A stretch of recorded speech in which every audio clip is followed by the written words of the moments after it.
Welcome, everybody, to the IDP Plus Advice Show. Today, we're going to talk about Week 6 IDP snap counts, defensive player alignment and positioning. We're going to talk about IDP injuries. We're going to talk about resulting waiver impacts and trade targets. All that's going to be happening on today's show. I am your host, Ricky Roderick. For those that follow me, you also know me as the new grandfather. You can find me on X at RickyRod66. And I am sorry that becoming a grandfather messed up the Start Sit show this weekend. But that is all taken care of. Everybody's healthy and happy and shouldn't have any impact on the Start Sit shows going forward.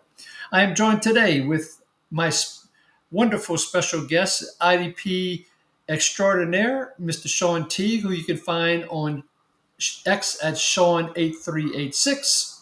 We're thrilled to be here with you as we're recording on Tuesday night, October 14th, to recap that Week 6 and share thoughts on Week 6 and beyond. Of course, if you have any questions, comments, you can find them on YouTube, IDP Plus.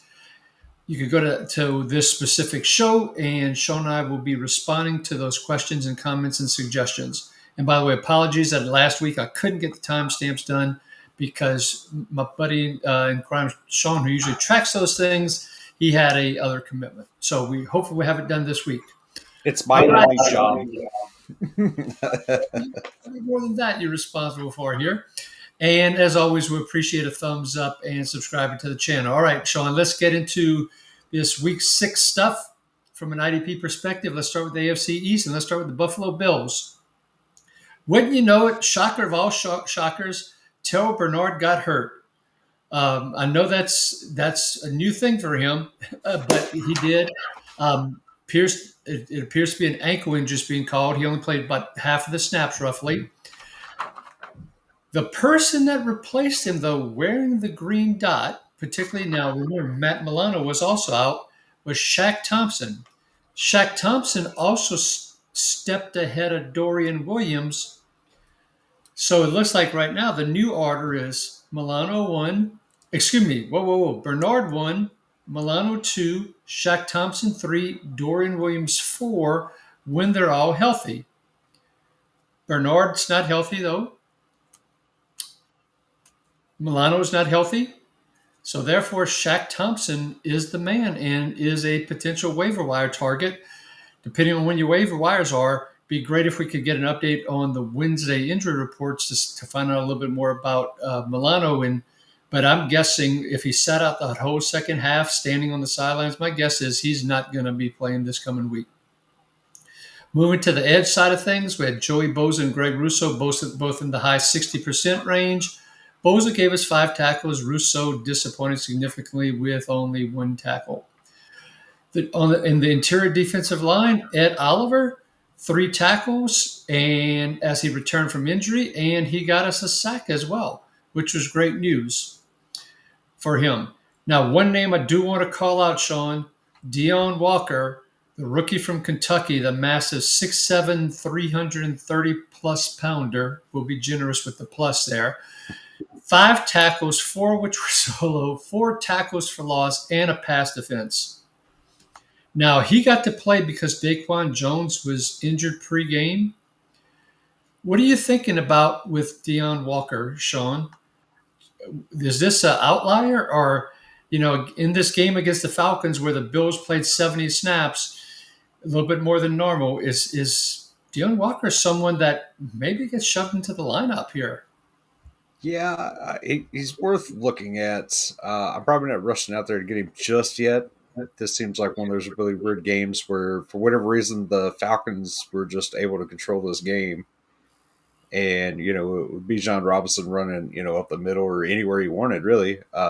They may have contributed to some of those 5 tackles there. So he's on my watch list. He is not on my rush out to add list, especially with defensive tackles. You're only starting 1 or 2 at most, mostly 1. So I doubt he's worth dropping somebody else for just yet.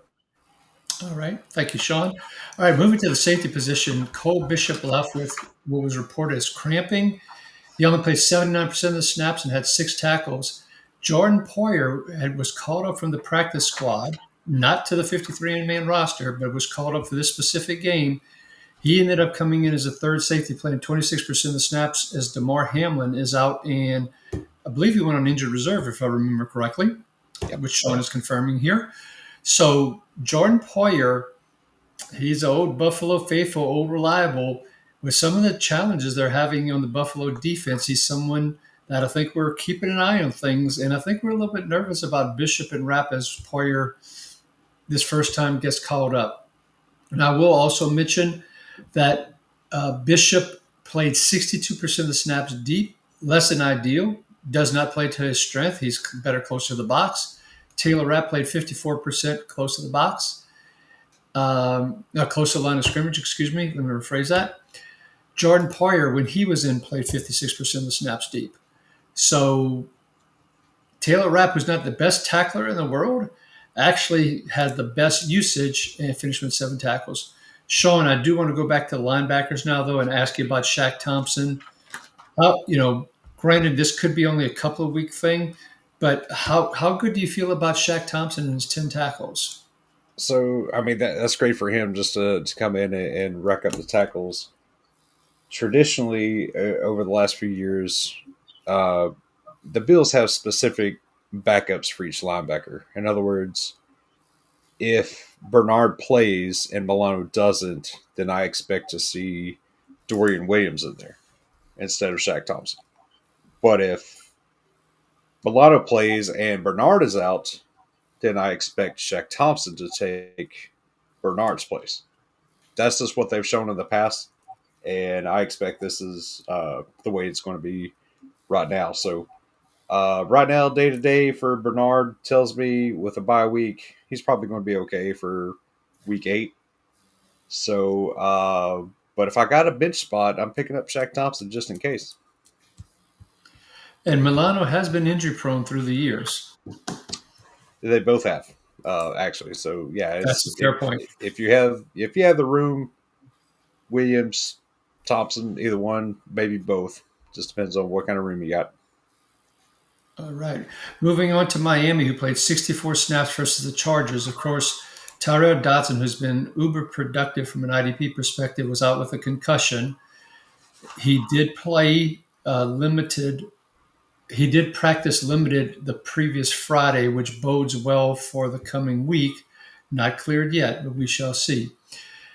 In his absence, there was discussion about maybe Jordan Brooks wears the green dot, and that might allow Willie Gay to play. But when all was said and done, it was KJ Britt that came in, and he led the team with 13 tackles, 9 of which were, and Jordan Brooks finished second on the team in tackles with 9. One thing I guess we can draw from a conclusion perspective, whoever's playing those 2 inside linebacker spots for the Dolphins, I think we want to play them, Shawn. Yeah, it doesn't matter who it is. If it's me and Ricky out there, you put us in. I'm probably more of a free safety maybe than Not me. I'm getting hurt early, so I can go sit on the bench, collect my paycheck. So if Dotson happens to be out again, Britt's a fantastic ad. Just know it's probably maybe one more week tops kind of thing. Mhm. On the edge side of things, Jalen Phillips had 3 tackles. Bradley Chubb only 1. A couple of quarterback hits, for Chubb, 1 for Phillips. No sacks. In fact, the team only had 1 sack, and that was by Kenneth Grant, the defensive tackle, only played 42% of the snaps, so we're not chasing that. Zach Sealer, 81% of the snaps, playing a lot as he typically does, coming through with 3 tackles and a couple of quarterback hits. But let's talk about safety now. Minka Fitzpatrick played his usual 100%, and he played 80% of those snaps in the close to the line of scrimmage in the slot/box. Ashton Davis appears to have clearly taken over the second safety role for the Dolphins. Unfortunately, he played 63% of snaps deep, and he only had 5 tackles. Now, good news for Fitzpatrick in terms of that utilization close to the line of scrimmage, but only 5 tackles. He's had 1 or 2 good games shown this year, but for the most part, even with much better utilization this year, he's just not racking up the numbers. How are you feeling about Fitzpatrick? You treating him as maybe a number 2 linebacker still, or you're not even holding? Where are you on Fitzpatrick, Shawn? Yeah, I'm still starting in the leagues I got him in, just because he is my safety 2 there, and we're going to bring up some other safeties here later on that are getting even better usage and are doing squat with it. So we have seen him give us some good games where some of these other guys aren't giving us anything all season. So he's not one I'm cutting just yet, unless I'm in a very shallow league where there's plenty of options. But Not that's giving a squat is another one of those technical terms we use on this show, by the way. So hopefully we're not confusing people with terms like that. kid friendly. Kid friendly show. That's Yeah, exactly he's a right. grandfather now, guys. We got to cut. We got to cut the poop. All right, moving to the Patriots, who only had to play 56 snaps against my beloved Saints. Robert Spillane, another fantastic game, leading the team in tackles with 11. But as we kind of talked about on the last show, folks, stay away from that number 2 linebacker position with the Patriots. It kind of continues. Listen to this: Christian Ellis, 55% of the snaps; Gibbons, 34%; Tavai, 34%. Mapu even got in there for 3 snaps and played 5% of the snaps in total. So, granted, Christian Ellis, granted on limited snaps in that mid 50% range, Shawn, continues to actually produce a decent amount of tackles. But boy, it's pretty risky to continue to play someone playing 55% of the snap, Shawn.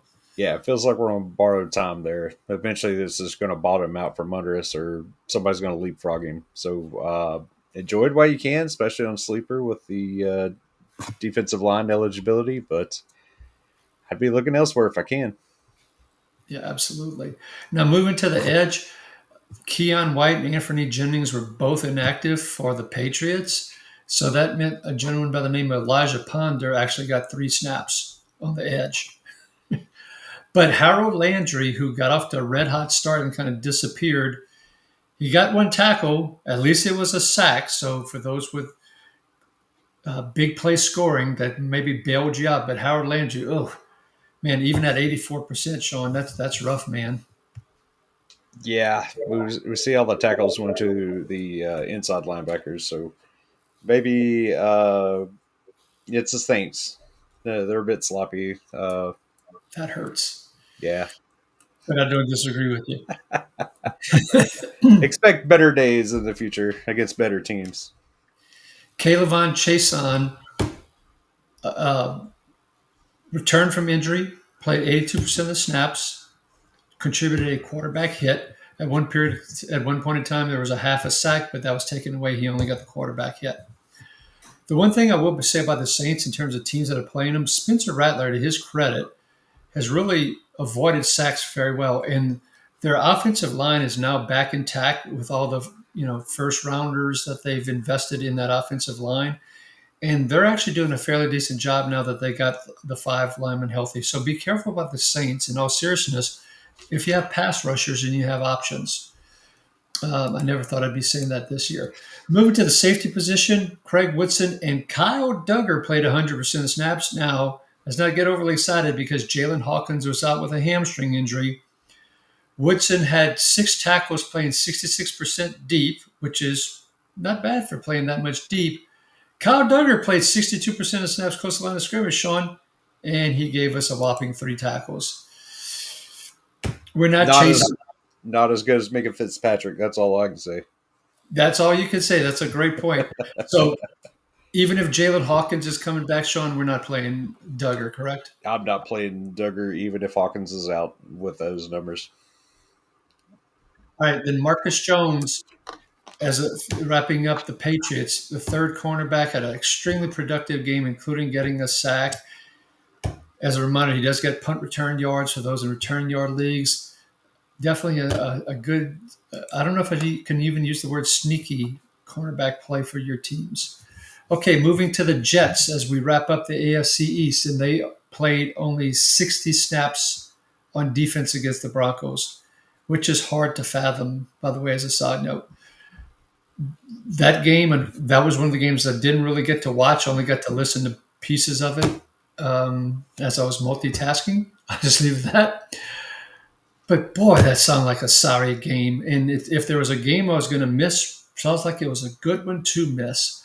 But with that all said, Jamie Sherwood played 100% of the snaps and led the team with 13 tackles and added a quarterback hit in the pass defense. Kiko Mawigoa played 83% of the snaps and contributed 8 tackles.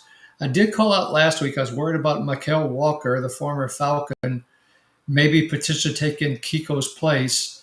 He didn't take his place, but he did get 23% of the snaps this week, did Mikael Walker. Just something to keep an eye on. I think most of y'all that have been listening to me, I haven't been high on Kiko Malagoa.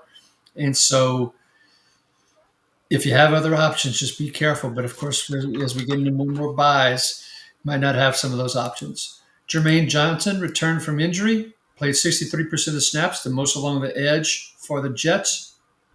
5 tackles and a sack, so nice to see him back. Remember, we still have concerns about Jermaine Johnson coming back from that Achilles injury last year. Broncos were a little bit banged up on the offensive line this past week. I believe, in particular, right tackle McGlinchey was, and they also lost Powers when their interior lineman, who went on injured reserve before the game. So maybe that contributed to Denver's offensive woes. I don't think it was necessarily the Jets playing great defense and Jermaine Johnson in particular. Will McDonald, 58% of the snaps. We've talked enough about him. Sack or bust, and there was no sack this week. Moving to the safety position, Tony Adams missed the entire game with an injury. He was ruled out. Malachi Moore, the rookie out of Alabama, played 100% of the snaps. He played 68% deep, Shawn, and only had 4 total tackles. Similar to Kyle Duggar, we're not going there with Malachi Moore, are we? No, no, there's better options out there, like Minka Fitzpatrick. Yeah.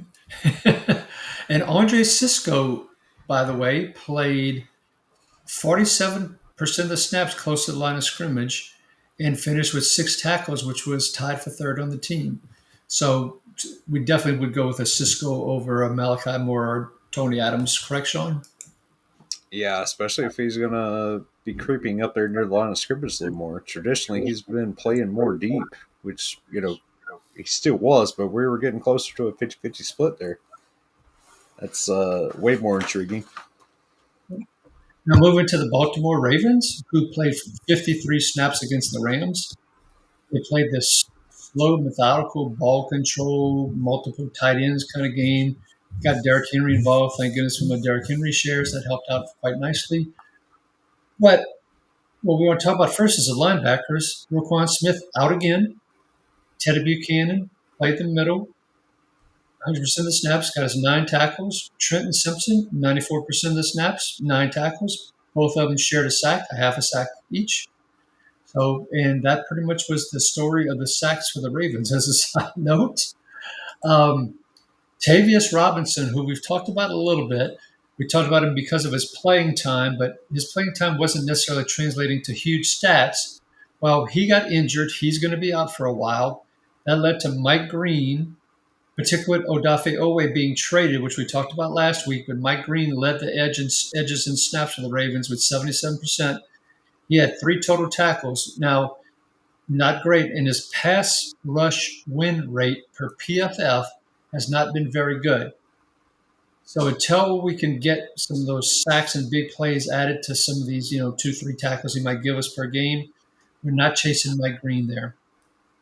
Kyle Van Noy's back from injury, played 55%. David Ojabo, 42%. Talked about him as someone who would pick up a few snaps with the trade of Odafe Owe, and he did, and that it was probably a little bit more because of the Tavius Robinson injury.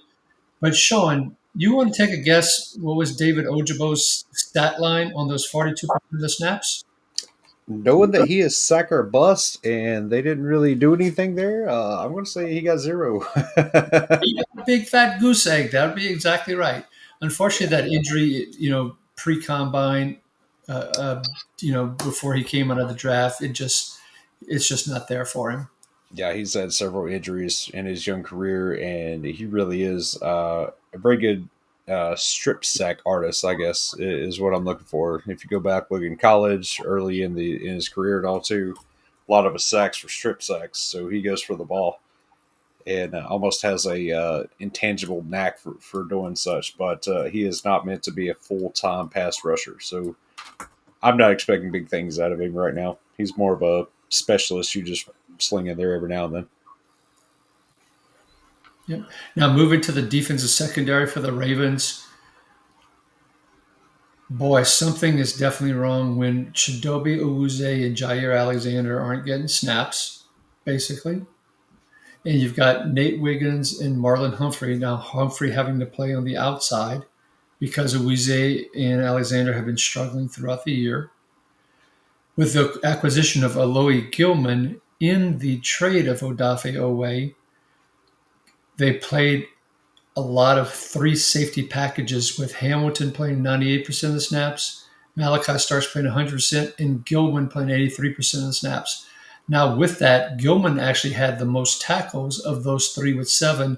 Kyle Hamilton, despite playing 96% of the snaps close to the line of scrimmage, only had 4 tackles. Shawn, is this utilization, even with Hamilton close to the box, but with him having the additional responsibilities here, is that taken away from his productivity? Or do you think, hey, Ricky, it was only 53 snaps in this game that they played, and this is an outlier for Hamilton? They're still trying to figure this defense out. They just shook it up, plus all the injuries. I think we will know more after the bye week. So don't rush out and do anything just yet. I mean, Gilman, you either already had on your team or he was sitting on waivers. I don't expect his utilization to be that much better going forward. Roquan is expected back in week 8. They are on a bye next week. So with Roquan coming back, I expect this to look quite a bit different than it did this past weekend. So don't get too Agree. excited here. And with if you were fortunate enough to have picked up Trenton Simpson and played him, congratulations to you for being able to milk that for this week. But at least I expect Shawn, Roquan Smith, and Teddy Buchanan to return to where things were before. I don't think we think that Trenton Simpson has leapfrogged Teddy Buchanan, do we? No, no, absolutely not. If anything, they may put somebody on the edge a little more, but maybe some 3 linebacker sets. But no, Simpson's going back to the bench more or less. Yeah, and the last thing I want to quickly mention on the Ravens, and we'll move on, is Marlon Humphrey played most easy for me to say, mostly outside cornerback this past week. He only played 38% of the snaps in the slot slash or box alignment. Mm, For those of y'all that have been relying on Marlon Humphrey, that is not ideal positioning. And to Shawn's point, we don't know what's going to happen when they come back from the bye. Do they go back to Uze? Do they go back to Alexander and put Humphrey back in the slot? Do they keep him outside? I'd be leery about playing Marlon Humphrey.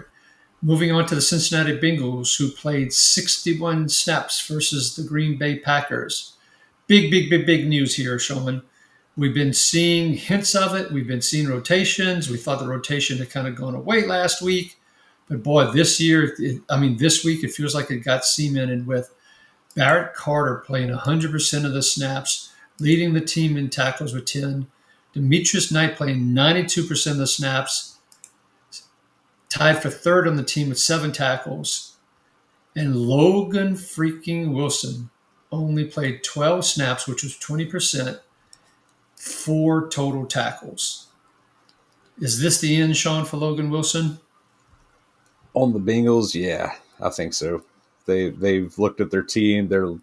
I think they've made peace with not being good this year, and they're just putting the young guys in. Is my guess. Yeah. Yeah, and it's kind of interesting because on the one hand, they're putting in these young fellas, but Mm, on the offensive side, they go and trade for the old guy, Joe Flacco. So it feels like they traded for Flacco to appease the wide receivers, I think so too. but it feels like on the other hand, on the defense, to your point, maybe even other positions like the offensive line, we should see if they give some of these younger players a chance to play more as they get ready for next year. Now, some of the games I've seen Wilson play in, he looks slow. So maybe he's just slowing down. Maybe it was just the plays I just happened to catch. Maybe he's a trade candidate. It's hard to say, but you definitely can't start the guy. If you're in a shallow league, cut him. Probably wouldn't start him anyway. Deep league, you're probably holding on to him and just hoping for a trade or an injury. Exactly. Maybe both he and Trey Hendrickson will end up in San Francisco. Now, unfortunately, Hendrickson only played 43% of the snaps because he ended up with a back injury. So he's being listed as day to day. We have a Cincinnati Pittsburgh game on Thursday, if I remember correctly, Shawn. Yep. Yep. And so they've had two estimated practices, of which both of them Hendrickson was listed as D and P. So unless something happens on Wednesday surprising, it sure looks like Hendrickson will be out this coming week. On the other side, back to younger players, Shamar Stewart. While he didn't play any snaps this past week because he was out for the game, is listed as a full participant in Tuesday's practice report. That could mean Hendrickson's out and Osai and Stewart are your starting edge players, defensive end players for the Cincinnati Bengals. Boy, wouldn't it be nice if Wilson and Hendrickson both ended up in San Francisco for a couple of pick swaps or something? Hendrickson, yes. I don't know about Wilson. I think they got better than Wilson out there. Yeah, I think you're right. And as a side note, there was no sacks by anybody from Cincinnati this week. That was just butt ugly. Didn't need him to lose.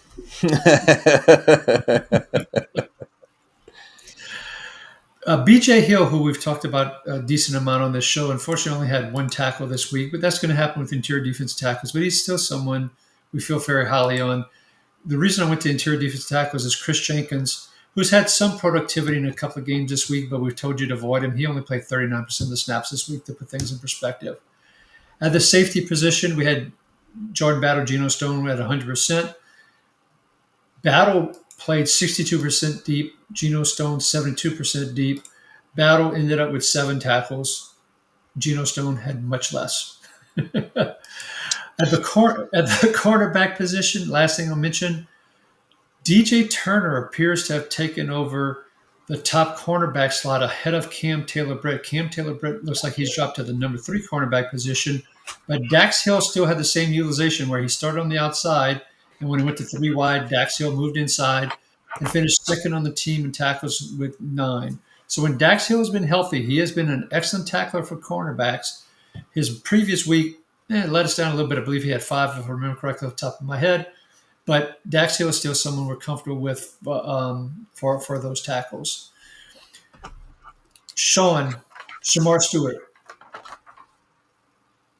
Watch mode only? Yeah, I'm really not excited about him. I wasn't too high on him coming out of college, if I'm being honest.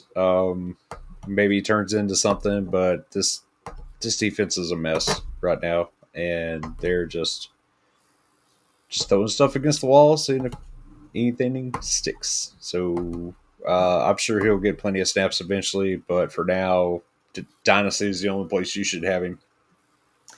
Last thing I'll mention on Cincinnati before we go to Cleveland here, which is Lou Anarumo was a scapegoat last year. Yep.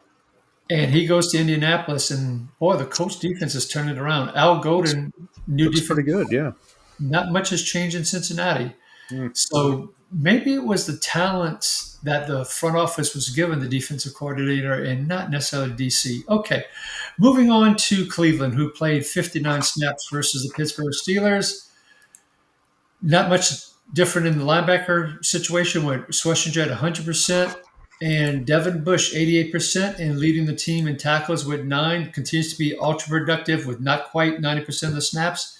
Someone in deeper leagues would continue to play regularly, as we've talked about in the past, Shawn. Yeah, so far this team has been pretty spot on week after week. Devin Bush gets less snaps, but here recently it feels like he's getting the most tackles. So fantastic year for him. Schlessinger's doing just fine himself. We jump down to the line. I mean, it's like business as usual every week. You got Myles Garrett leading the way, and nobody really cares about the second guy. And unfortunately, Myles Garrett again this week did not have a sack and all. So a lot of people are frustrated right now, but don't give up on Myles Garrett, folks. Calm down. It's going to come. And if you notice what Pittsburgh did, they had a lot of 3 tight ends, 4 tight ends, 2 tight ends. They always constantly had at least 2 people going after Myles Garrett. And that's probably part of the reason. And they probably also ran away from him. I didn't get to check some of that detailed level out with the grandbaby and all. But Alex Wright got 7 tackles. including a tackle for loss. So it seems like there's a Wright and McGuire citing every other week, but nothing consistent between those two. And Shawn, we're not tracing Wright, we're not tracing McGuire, correct? Oh, staying away from all of them. Now, I sung the praises of Malik Collins last week after I'd heard some of the announcers talking about the dreaded best shape of his life kind of thing. And he had been very productive. Now, he only had 2 tackles this week and 1 quarterback hit, so no sacks. But in defensive tackle required leagues, he's still someone to keep an eye on as you start getting into that deep into that number 2 defensive tackle situation. But Shawn at safety, Grant Delpit plays 71% of snaps coastal line of scrimmage. Ronnie Hickman only 27%. You would expect that Delpit would significantly out tackle Hickman, but they both had 7 total tackles. Is Hickman getting to the point, because he had a good week last week as well, is he getting to the point that he's someone in deeper leagues we're picking up, or we've seen this Hickman show before and we're not taking that chance? Yeah, I'm taking the shot because Delpit disappears from time to time, and Hickman, even in his worst weeks, has still been fairly solid with 4 or 5 tackles, whatever, and just doesn't. It feels like Delpit may give me 9, or he may give me 1. Even with 7 this week, only 1 solo, so that's still not great, actually. So yeah, I'm taking a shot on Hickman in Okay. deep leagues. And for those that didn't check out the the box score, Hickman, he had 3 solos, 4 assisted, and to Shawn's point, Delpit 1 solo, 6 assisted. At the cornerback position, Tyson Campbell, unlike Greg Newsome, who we'll talk about a little bit later, Tyson Campbell was thrown into the middle of it, played 90% of the snaps on his new team after the trade, ended up with 5 tackles. Miles Harden, if you want to know who the Browns slot cornerback is, it is Miles Harden. We're not chasing Miles Harden. He only played 29% of the snaps, but in fairness to him, I want to be careful. Remember all those 2, 3, 4 tight end sets I talked about? When that's happening, you're not going to have a slot cornerback playing very much. So keep that in mind if your team is playing the Pittsburgh Steelers, which does have me, interestingly enough, a little bit nervous about Dax Hill this coming week, based on what we just talked about. Moving to Pittsburgh, they did it to us again, Shawn. Patrick Queen plays 100%, but that's not the part I'm talking about. Peyton Wilson, 66%. Cole Holcomb, 34%. Another rotation happening, Shawn. What's going to happen this coming Thursday night game? If only somebody told you Peyton Wilson wouldn't take over a full-time starting role this year. I don't recall you saying that. Maybe my memory's slipping as I've gotten older here. Yeah. Go back to several different episodes. I liked it when I was right at the beginning of the year. So I was right at the beginning of the year. You've been right later in the year. We'll see how the year finishes. But yeah, folks, I have no idea what's going to happen here. This is pretty wild because I don't really see the pattern here for when it occurs. I don't know. And the Steelers defense played 82 snaps against the Browns. 82 snaps. So that, to put that in perspective, if you play 66%, that's 54 snaps. When a normal game is 65, that's a hell of a lot of snaps to still only get 7 tackles for Peyton Wilson and then 3 for what Cole Holcomb played. So not exactly uber productive as well. So we're staying away from Wilson and Holcomb unless you're in a deeply, have other options. That's the net of what Shawn was politely saying when he was taking a jab at me. Okay, moving to the edge position, where we typically see Watt and Highsmith playing in the, let's just call it mid 80% range, and Highsmith returned from injury. Watt played 60%. Alex Highsmith played 57%. Now this game ended up being a bit of a blowout, so want to be careful. Nick Herbert played 61% of the snaps, 2 tackles, but he had 2 sacks on those. Those 2 tackles were 2 sacks, not to mention he had 4 quarterback hits. Highsmith in his playing time, his 57% that he played, had a half a sack with 3 tackles, and TJ Watt on his 60% play had 5 tackles and a half a sack. So this blowout game certainly impacted the playing time for Watt. The question is Herbig starting to leapfrog Highsmith? Do we think he's playing so well that they're just going to ease back on both Watt and Highsmith in their playing time instead of playing the mid 80s? That's what my gut is telling me. But do you agree with that, Shawn? Because Herbig's Yeah, just playing so well. if memory is correct here, I believe it was Tomlin that said they were going to do more of a 3-man rotation between these guys because Dick Herbig had pretty much earned a significant role in this defense. And what's that going to look like in a normal game? Maybe we see similar numbers here where everybody's played about 60%, high 50s, or will it be, maybe Watt some days is 80 and the other two have more of an even split, or vice versa, maybe Highsmith. It's hard to say, but man, Nick Herbig has been super productive when he's on the field, so you can't bench him. And Tomlin's smart enough to know that and see that he's making a difference on the field. So even Particularly the big play scoring segments. yes, absolutely. So even with there being the threat of more rotation for all three of these guys, I'm actually safe playing all three of them if I have them on my team. I'm actually okay with rolling with all three of these guys. What'll be interesting over time if they start figuring out a way to get all three on the field at the same time in obvious pass rushing situations, and who moves to the inside versus who stays on the edge, which I would Yeah, expect that to potentially happen, particularly with Cam Hayward, who is one of the interior defense linemen I was going to bring up. He's just not putting up the kind of numbers and stats we're used to seeing from Cam Hayward, and this is the beginning of the end. And I'm glad the Steelers gave him a little bit more money, but this could. How you feel about Cam Hayward right now, Shawn? yeah, he isn't living up to his normal high volume tackling, and we knew the drop off was coming eventually. And I think you're right. I think it's happening right before our eyes. And if I can move him right now, I'm doing it.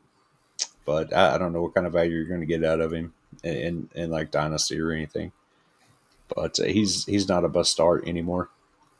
Agreed. Moving to the secondary, Deshaun Elliott back and healthy, but boy, they kind of messed with us again. Chuck Clark ended up being inactive for this game.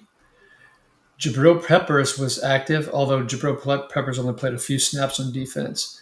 But it was the Deshaun Elliott and Juan Thornhill show at safeties, which was what we were seeing in preseason, Mm-hmm. in the preseason games, and what we expected to happen when the year started before some of these injuries happened. Elliott led the team with 12 tackles. Thornhill finished with 7, and Thornhill finished with 7, playing 89% of the snaps deep. It is definitely hard to chase that, Shawn. Yeah, I I'm love not expecting Deshaun that Elliott, every though. week. Elliott's the guy here. Thornhill was good this week. I don't expect him to be good every week. Uh, if I got him, I'm trading him or dropping him for someone else. I'm not comfortable starting him. But yeah, Elliott, I'm fired up every week. Now, the Jalen Ramsey that I was pounding the table for, with a lot of the people returning from injuries, such as Joey Porter, for example, he got to play primarily in that star position, 65% of the snaps in the slot/box. Finished with 6 tackles, including 2 for sacks. And as Tomlin said, that's the guy we traded for and acquired. So he's past that hamstring injury. He got used in that star position. That's why I was rooting for him for a top 5 cornerback this year. If these other folks can stay healthy and he can stay in this role, I think there's a lot of upside for him here.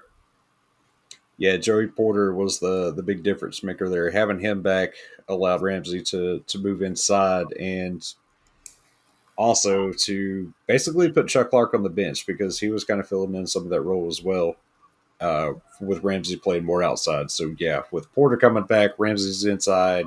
There's no longer 3 safeties you can start on this team. Okay. Now moving to the AFC South, the Houston Texans, almost said Houston Astros for some reason. The Houston Texans we're on bye, so they'll be coming back this week, and it'll be interesting to see some of the linebacker rotations and how that plays out coming out of the bye. Going to the Colts, who played 73 snaps versus the Arizona Cardinals. Welcome back to your defensive coordinator, Jermaine Pratt, and welcome back to leading the team in tackles in the game with 11 tackles. Zaire Franklin finished with 9, so one of the better tackle outputs for Zaire Franklin.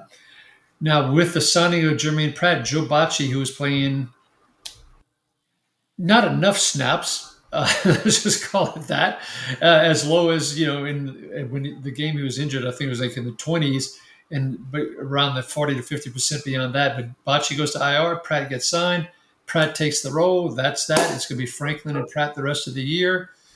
If Jalen Carley's, if he ever comes back from IR, is not taking that Pratt role, folks, forget about it. It's over with Carley's. Now, Pratt did sign a 1-year deal. So maybe there's next year for Carley's in Dynasty, but that's about it. Okay. Moving to the edge position, where Leatu Latu, the only player on the edge that played more than 60% of the snaps for the Colts, he played 73%. He had 3 tackles and 3 quarterback hits. His pass rush win rates continues to be quite good. Kwity Paye decided to make an appearance on the stat sheet, and boy, did he ever. Only 58% of the snaps, but 7 tackles, 3 quarterback hits, and 2 sacks. Now, this was Jacoby Brissett, not Kyler Murray. And Brissett has been known to be a little bit of a statue in the pocket and a, easy person to sack. So, Shawn, Latu versus Pay. The winner is, Latu. as we're going forward for the rest of the year, absolutely, it's Latu. Taquan Lewis, I know some people chased him based on the results from the previous week, and he did exactly what we expected. Not a whole lot, and finished with 40% of the snaps. Samson Epicon down to 38% of the snaps. Once again, the second round rookie, JT Tuimoloau, that guy from Ohio State. He was inactive this week.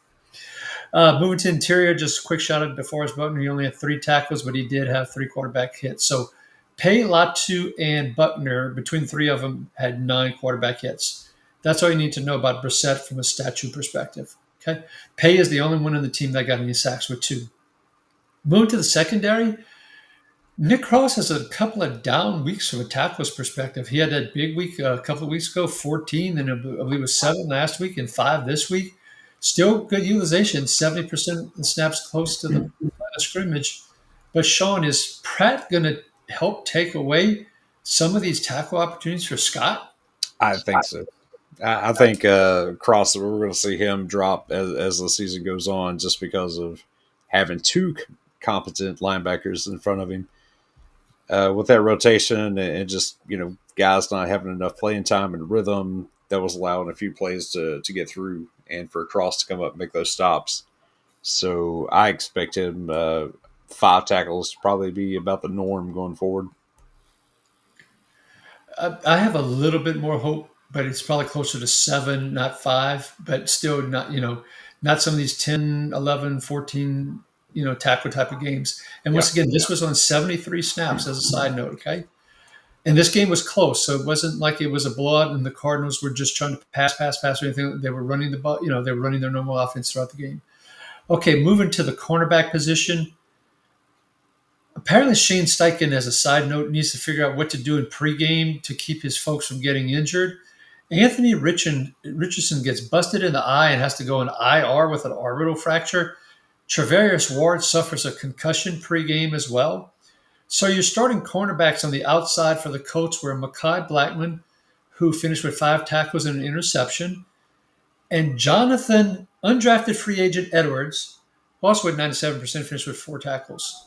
Okay. Chris Lamons,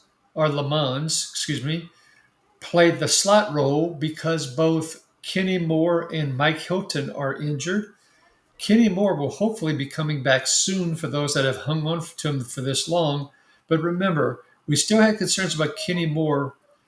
Yes, he is a savvy veteran, but he has hit that 30 age, Shawn, from a cornerback perspective. So if he did get dropped and he's active, don't go crazy, right? In terms of picking him up and necessarily throwing him right back into the lineup. Yeah, and with his injury, they're kind of taking it really slow and being a bit methodical with it instead of just throwing him right back in there. So I wouldn't be surprised if he misses one more week. There's a chance he plays this week, but if to your point, if he does, I'm not chasing after him. I think Pratt being here really changes things up for everybody else. So I'm expecting that position to take a hit as well. But again, I'm not really expecting more to be back this week. Okay. Moving on to the Jacksonville Jaguars. Foyo Luakan, typical 100% of snaps, leads the team in tackles with 9. But the big news, Devin Lloyd, 27% of the snaps before he goes out with a calf injury. He's already been ruled out for their Week 7 game in London. Calf injuries are something that are tricky.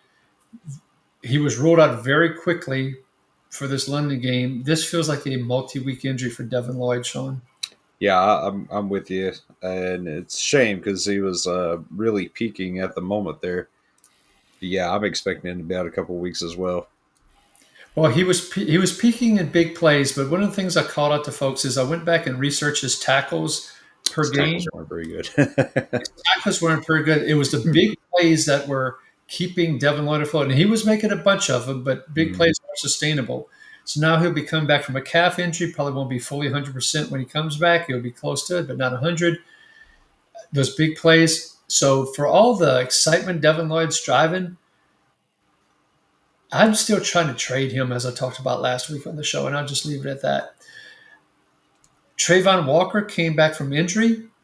They held him out for the previous Monday night game. They played him this week, but they played him a whopping 29% of the snaps.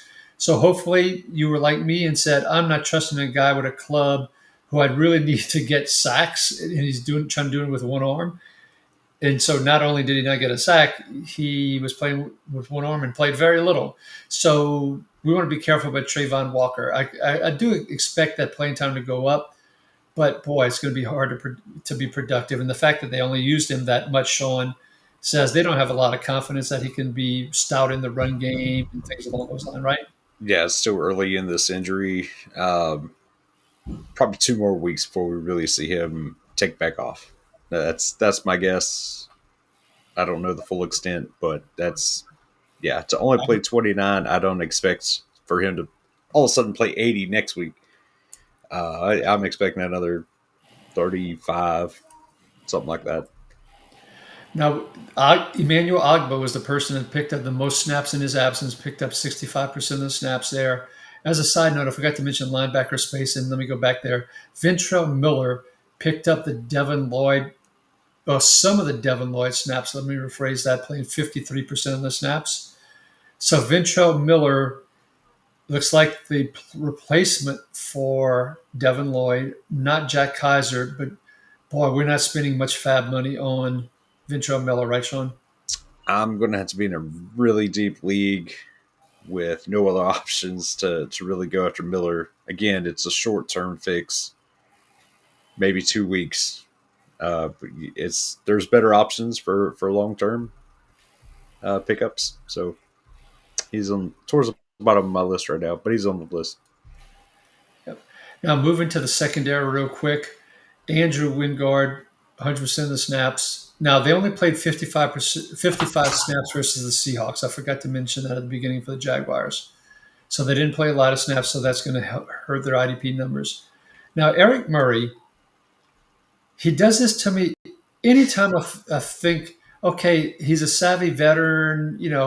They gave him that big contract. And okay, he's putting together some numbers. I'm going to go and play him, and he gets one total tackle, playing 45% of the snaps close to line of scrimmage. I can't do him anymore. I've got to stop. I've got to let it go. No more. Eric He's no Murray. Minka Fitzpatrick, I'll tell you that. He is no Minka Fitzpatrick. That's for darn sure. All righty. So Wingard and Eric Murray were your two safeties. You can play Wingard, but now he did play 47% of the snaps close to line of scrimmage. They only played 55 once again. So Wingard is going to give you that 5 to 7 tackles with an occasional big play. All right, let's move on to the Tennessee Titans here, Sean. And Cody Barton couldn't even put up a Cody Barton line in the 61 snaps they played versus the Raiders. Three total tackles, none of which were solo. He did get a pass defense. And you have Cedric Gray, who plays 92% of the snaps and gets 12 tackles. Not only three were solo, but he also threw in a couple of pass defenses. Wow, that's pretty bad. And Jeffrey Simmons came out for those that didn't hear it. Now, of course, Callahan got fired on Monday. Surprised it took this long. But Jeffrey Simmons kind of blasted the practices from the previous week of the Titans. That did not sound good at all. So did that contribute to some of these poor performances for Tennessee potentially? Yeah. Jeffrey Simmons did his part with 6 tackles, a couple of quarterback hits, and a sack. Draymond Jones also decided to make an appearance with 79% of the snaps, getting 5 tackles and a sack. Now, it was the Raiders who have a sucky defensive line, but with that, those were the only 2 sacks they got against the Raiders. As a side note, the Jones and Simmons one, that was it. Femi Oladejo left the game with an injury. Arden Key was inactive due to an injury. Boy, Jihad Ward had to play 84% of the snaps, and he didn't do much with it. Yeah, This is just ugly. that's not good. And Oladejo was put on IR not too long ago today, so Oh, he's going to be out for. I think he fractured his leg, like his lower leg. So I don't expect it to be 4 weeks. that is longer than a 4-week injury. That is Yeah, correct. So Dynasty put him in the injured reserve slots and move on, but we're not picking up Jihad Ward, and we're not going after Draymond Jones, Sean. no, it's ugly in Tennessee. It's Cedric Gray, and that's about it. Jeffrey Simmons, Gray and Yeah, Simmons. and Simmons. Now, looking at the safety spot, talked about it last week, Sean. Ugly, ugly rotation with Woods at 84%, Hooker 85%, Diggs at 79%. Kevin Winston Jr. got his first snap, just one on defense. He's had played special teams, but Don't want to just, give him too many. yeah. So Woods 6 tackles, Hooker 3 tackles, Diggs 4 tackles. We can't play any of these guys. No, no, no. It's I'm telling you, this team is gross all the way around. Offense isn't much better, but if you have Cedric Gray, tackle machine. If you have Jeffrey Simmons, for whatever reason, this guy still has passion to play in this city. So you're starting him.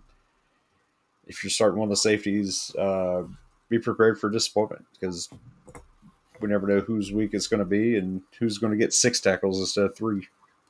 Exactly right. Legarius Sneed ended up with 10 tackles, so I was surprised that they targeted him and put him in a position to make that many tackles. The week before, Jalen Armour Davis, who, as I talked about last week, was claimed off of waivers from the Bengals at the cut down to 53-man roster. Once again, this week, he played 97% of the snaps, and I believe he had 1 tackle total after having 6 or 7 the previous week. So it's interesting the Raiders didn't go after him, that they went after Sneed more. But I'm not chasing those Sneed numbers as well. Let's go ahead and move to the AFC West, Sean, in the interest of time, and let's move to the Broncos here, who only played 57 snaps versus that putrid Jets defense. I've seen a couple of funny ones. You and I have more passing yards than Justin Fields net passing yards, because he finished with a minus net 10 passing yards. Now, part of that was the Broncos' fantastic defense. And they had one, two, three, four. Wait, let me count that again. One, two, 15, three, I think, is what I came up with. 7, 8. They had 8 people that came up with at least half a sack. I mean, And just destroyed them. And the Jets' offensive line has not been playing that bad. So is it the Broncos' defense was that bad? Do the Jets not like London and just couldn't wait to get back home? Did they eat some bad food there? They were all sick and just whatever it was horrible. yeah, Oh, wait, hang on. I've just been informed that Justin Fields got sacked again. I believe you. That was 9 sacks, 15 quarterback hits. Now, we've been talking some of these guys up for weeks now, or I've been really big on the Benito and Cooper train this year. Bit surprised Ellis didn't get in on the mix, but I mean, everybody got a piece of this one. So This Broncos Yeah. D line is fantastic right now.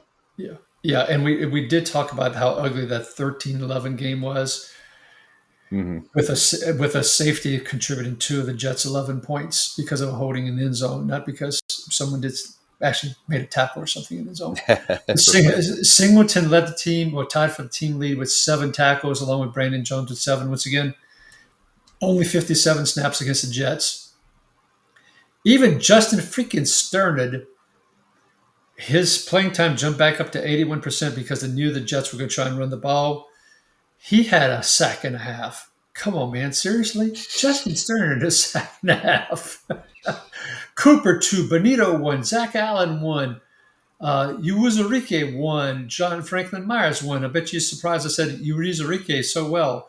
Hufanga with 1, Brandon Jones with half a sack. Um, I I think my wife, or someone in my family got a sack as part of this game. I don't know, man. Everybody got a sack. All right, enough of that. The only thing I'll mention is Jaquan Miller only mentioned 56% of the snaps. The only other thing I should say. Jahdae Barron played only 18% of the snaps, but from a usage perspective, when McMillan was on the field, he was 97% slot box. Jahdae Barron was 90%.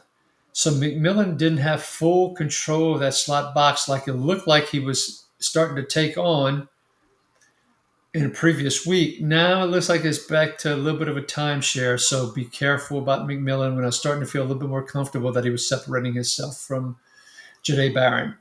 By the way, Jonah Ellis was out of this game because of 2 injuries. I believe it was rib and shoulder, if I remember correctly. So Q Robinson, the rookie out of Alabama, picked up the snaps that Jonah Ellis would have played. He's not someone we're chasing at all. Moving to the Kansas City Chiefs, who only had to play 54 snaps against that vaunted Detroit Lions offense. What's interesting about the Kansas City utilization was that they went to heavy 3 linebackers against the Detroit Lions because they really were intent on stopping that run game of Gibbs and Montgomery. And they didn't let Gibbs or Montgomery run wild, as we've seen one or both of them do in other games. We were hoping that we were starting to see a Nick Bolton resurgence. He only had 7 tackles, played 100% of snaps. Now, once again, it was only 54 snaps. But Leo Chenal, who played 72% of the snaps, also had 7 tackles. Drew Tranquil at 87% had a disappointing 3 tackles. Now, I don't expect Chenal to play this number of snaps as we move forward. Don't get excited if you see him. If you start on last week's points and Chenal looks pretty good at the linebacker position in terms of who's available because he had those 7 tackles, don't go chasing that, folks. He's just not going to get the playing time. Shawn, do you disagree? Oh no, I'm right there with you. And if not for some of the big plays this year, Tranquil wouldn't be as high on the fantasy points as what he is. So you're not chasing either one of these. Exactly right. Okay, moving to the defensive end, Charles Omenihu is starting to stake his claim as the second defensive end across from Karlaftis. He was at 56%. He did get a sack in this game, which was fantastic for him. Chris Jones played 81% of the snaps, continues to be a menace. I mean, when you watch that game, I mean, just he is destroying whoever he lines up across from, but it's just not translating to IDP stats. And we've talked about him before. You've given up on him. You know, we've told others as soon as they give up on him, he'll come up with a sack and 2 tackles and an extra tackle for loss, and you'll be pissed, and then you pick him back up, and then he won't do anything again. So great for real life football. Unfortunately, at this stage of his career, not great for IDP. But Shamari Connor sure is playing 80% of the snaps coastal line of scrimmage, 100% of the snaps in total, getting 14 total tackles to lead the team. Continues to be outstanding. Someone who I had on some teams and dropped from a dynasty perspective because I'd given up because he wasn't getting the playing time in the past. That was last year, not this year. And boy, regrets abound on that one. Brian Cook played 74% of the snaps at safety, but Chris Roland Wallace played 26% of the snaps as well at safety. And he played 79% of those deep, did Chris Roland Wallace, who's usually a cornerback. Brian Cook played 73% deep. Jaden Hicks only played 20% of the snaps, down from in the 50s the last couple of weeks. So not sure what happened there with Hicks, Concerned about Cook being all the way down to 75%, but it could be because with all the linebackers on the field, they wanted to get another cornerback on the field. And so we saw Chris Roland Wallace playing that role that Brian Cook would be, because Brian Cook isn't quite the good coverage safety. And this could be a 1 week thing, I think, Shawn.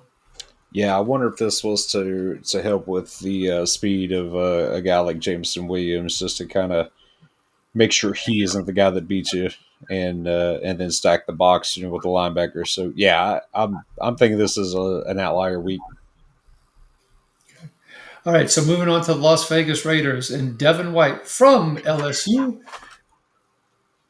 played 100% of the 61 snaps that the Tennessee Titans played this week, led the team with 9 tackles, also got a sack, which he forced a fumble right near the goal line, which led to a touchdown, and had an interception as well.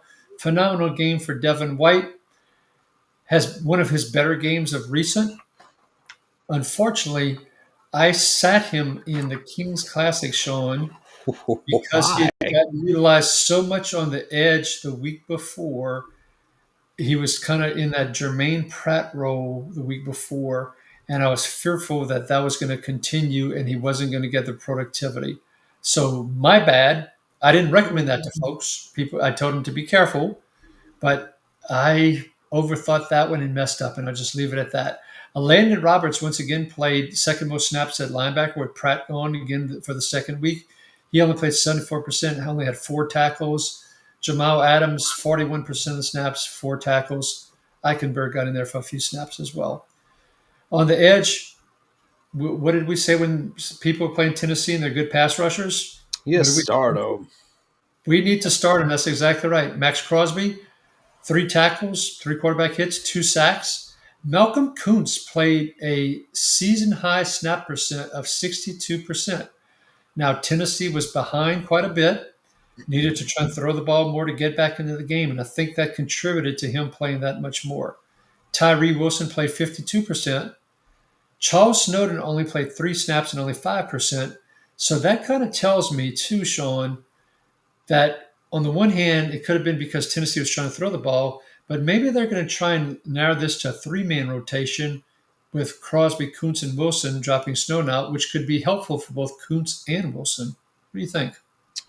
I actually picked Koontz up in a few places this week where I needed the help, because I'm like, hey, Tennessee, Koontz is going to get a sack and a half, and I was actually disappointed here. Um, Tennessee's been funny. We joke around about playing everybody against them, but some of these guys are just not getting it done, and I don't know if it's because of the low snap use or low snaps.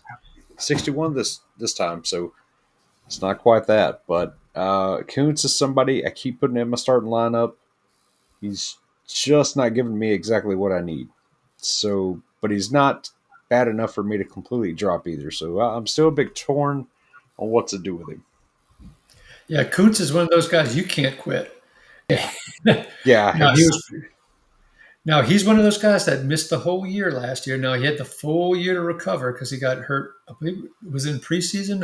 It was really early in the year yeah. last year. It was before week 1. I do remember that And ACL. I think. so, yeah, so it's someone you would hope that would have, with that much time, would be playing better. But as we've talked about on a lot of these folks, Jermaine Johnson, Jalen Phillips, that first year back, it's hard to really get back to full speed as we saw in the past. Okay, moving to the defensive tackle position, Jonah Laulu got 3 tackles and a sack. Someone in deeper leagues where you need a defensive tackle, particularly with buys coming, maybe someone to consider. Jeremy Chin was nice enough to give us 6 tackles this week in his continued close to line of scrimmage usage, including 1 tackle for loss. And I think that's really about it to talk about the Raiders, Shawn, unless you think I'm missing some there, bud. That's pretty much it. It's pretty cut and dry for the most part with these guys. Okay, moving to the Chargers, who play the Dolphins and only had to play 59 snaps on defense against the Dolphins.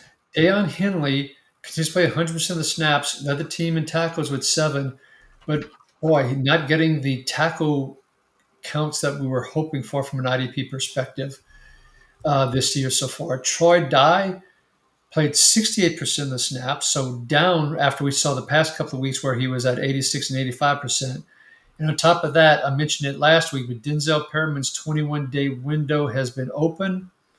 At least I expect Perryman to move into that Troy Dye role to play roughly that same 70-75% of the snaps and not really be able to use Perryman. Shawn, are you aligned there? Or you think Dye has leapfrogged Perryman? That'd be cool if Dye has, but I'm with you. I think Perriman gets in there for a game or two, then gets hurt, and then we're back to Dye.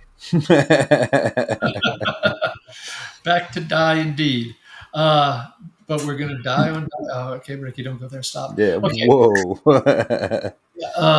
Tie Tuli, dye, tie dye. yeah, there you go. Tuli Tuipulotu. Guess what he did, Shawn? He decided to give us a sack this week. It's the So Dolphins are generous like that. it can Probably be. the last one he gets this year. Well, maybe not the last one, but It's not well, going to be many what's the more. rest of his stat line? You got to admit it was pretty darn impressive. Well, maybe not. One tackle. It was Mm. his sack. That's all he gave us on 83% of the snaps. Odafe Owe contributed with 49% of the snaps in the second most among the edge plays for the Chargers in his first game with them, 2 tackles and a sack. But Shawn, are we going to add Odafe even in deep leagues? I'm going to have to see that snap share shoot way up before I can do it. It's encouraging to see him jump right in and get a sack this quick. It's also against the Dolphins. I know he only played 29 snaps. Of course, there wasn't a whole lot of snaps to go around, so still, I'm going to see that usage shoot up before I'm picking him up. Now, at some point, this elder gentleman who might be in the Hall of Fame at some point by the name of Khalil Mack will come back from that arm injury kind of thing. And so that'll have an impact as well on Owe's playing time, I would presume. So just keep that in mind, folks. Okay, on the interior of the defensive line for the Chargers, there's one person I want to mention, and his name is Justin Eboigbe. He had 6 tackles this week. This is the third week in a row he's put up a decent tackle line. Now, if you're in a big play league, he hasn't generated these big plays for the most part. Oh, wait, no, I take it back. He did have a sack, if I remember correctly. Okay, maybe we can erase that. Okay, erase that, folks. But regardless, he's getting more playing time and he's contributed solid tackles. In these defensive tackle leagues, particularly deeper leagues with a lot of teams, just a name, you heard it here, Justin Eboigbe, maybe someone in deep leagues to go ahead and stash, particularly with bye weeks coming. Shawn shaking his head, yes. Yeah, he had sacks in the previous 2 games up to this one. So sack, 6 tackles. So yeah, he's worth picking up. All right. Moving to the safety position, granted only 59 snaps, but even though Derwin James played every one of those and played 86% close to line of scrimmage, he only had 5 tackles. Shawn, what the heck? The Dolphins aren't a great matchup for anybody. That offense is poor. Yep. So Elijah Molden played 86% of the snaps, but then he left the game with a hand injury. But he had 6 tackles to tie for second on the team with the Bargby and Troy Dye. Tony Jefferson played 64% of the snaps, had 2 total tackles. If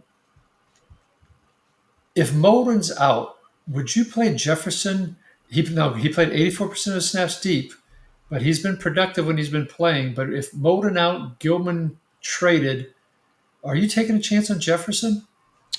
If I'm in a deep league, it's going to have to be a deep one because him playing as deep as he has in the past year doesn't necessarily put him in line to get the sack or tackles. So, but he does have some big playability. If I'm in a deep league, yeah, I'll take that shot. But shallow leagues, no, I'm looking elsewhere. All He's right. he's not quite Jordan Battles, where even though he plays deep, he gets all the tackles. He's not at that caliber right now. Okay. Fair enough. Moving to the NFC East and moving to the Dallas Cowboys, who played 66 snaps versus the Panthers. Kenneth Murray played 100%. Jack Sanborn, unfortunately, was out the game. Shamar James played 89% of the snaps. Now, I believe he might have left briefly as well, Shawn, but went right back in the game, is my understanding. Yeah, I believe it was a concussion evaluation, but it was only a few plays. Right. And once again, though, even though the second linebacker for the Cowboys played less snaps than Kenneth Murray, and Murray's usually played about 100%, that second linebacker had way more tackles than Kenneth Murray. Shamar James, 11, Kenneth Murray, 7. 5 weeks in a row, folks. But Kenneth yet, Murray sucks. you said that, not me for the record, though it's hard to argue that point. Maris Lufau got a sack. He got the only sack for the Cowboys. He only played 39% of the snaps. So that's your Cowboys linebackers, folks. But it was mentioned today by the Cowboys beat writer. Oh, and I didn't write his name down. A Cowboys beat writer came out and said that they expect DeMarvion Overshown to come back after the Cowboys bye week, which the bye week is what I think is November 8th, 9th, somewhere around there. So mid-November, which is what we actually talked about earlier in the year. That was our prediction, Shawn. I don't know if you remember that or not. But mid-November, Overshown looks like he will be back, which has ramifications for this linebacker core. Yeah, I believe it was week 11 was the number that they were either shooting for, or he has to stay out until, or something like that. Week 11 was the target area, I want to say. So he comes in. Who knows what's going to happen after that? Yeah. Will they get tired of Murray at that point in time? And will Will they he go? even play a full set of snaps? What was that first week? What's that going to look like? If they rush him out there, If any they're knee out of the injuries? playoff hunt, maybe if they go on a losing streak, lots of things to consider. So we'll be talking a lot about Overshown as we get closer to that time frame for sure. Yeah, So the person who led the six edge players for the Cowboys in tackles was James Houston with 5. He also played the lowest amount of snaps at 21%. Donovan Izuruku, who tied for the team lead at edge with 56% of the snaps, along with Sam Williams, Izuruku had 1 tackle. Sam Williams had 4 after Sam Williams, I believe, had dropped into the 30-something percent range the week before. Sorry, folks, with this whole grandfather thing, I didn't have a chance to go back and review all my notes from the previous weeks. But anyway, not a single sack from among any of those folks. At least Izuruku got a couple of quarterback hits. You can't play James Houston on 20 something percent of the snaps. I know previous weeks he's been getting a sack on limited snaps. Great. This week, no sacks, but had 5 total tackles. I believe only 2 were solo, though, if I remember correctly. So don't fall for it, right, Shawn? Unless I'm crazy. I'm just wondering what this dude has to do to get a little more playing time.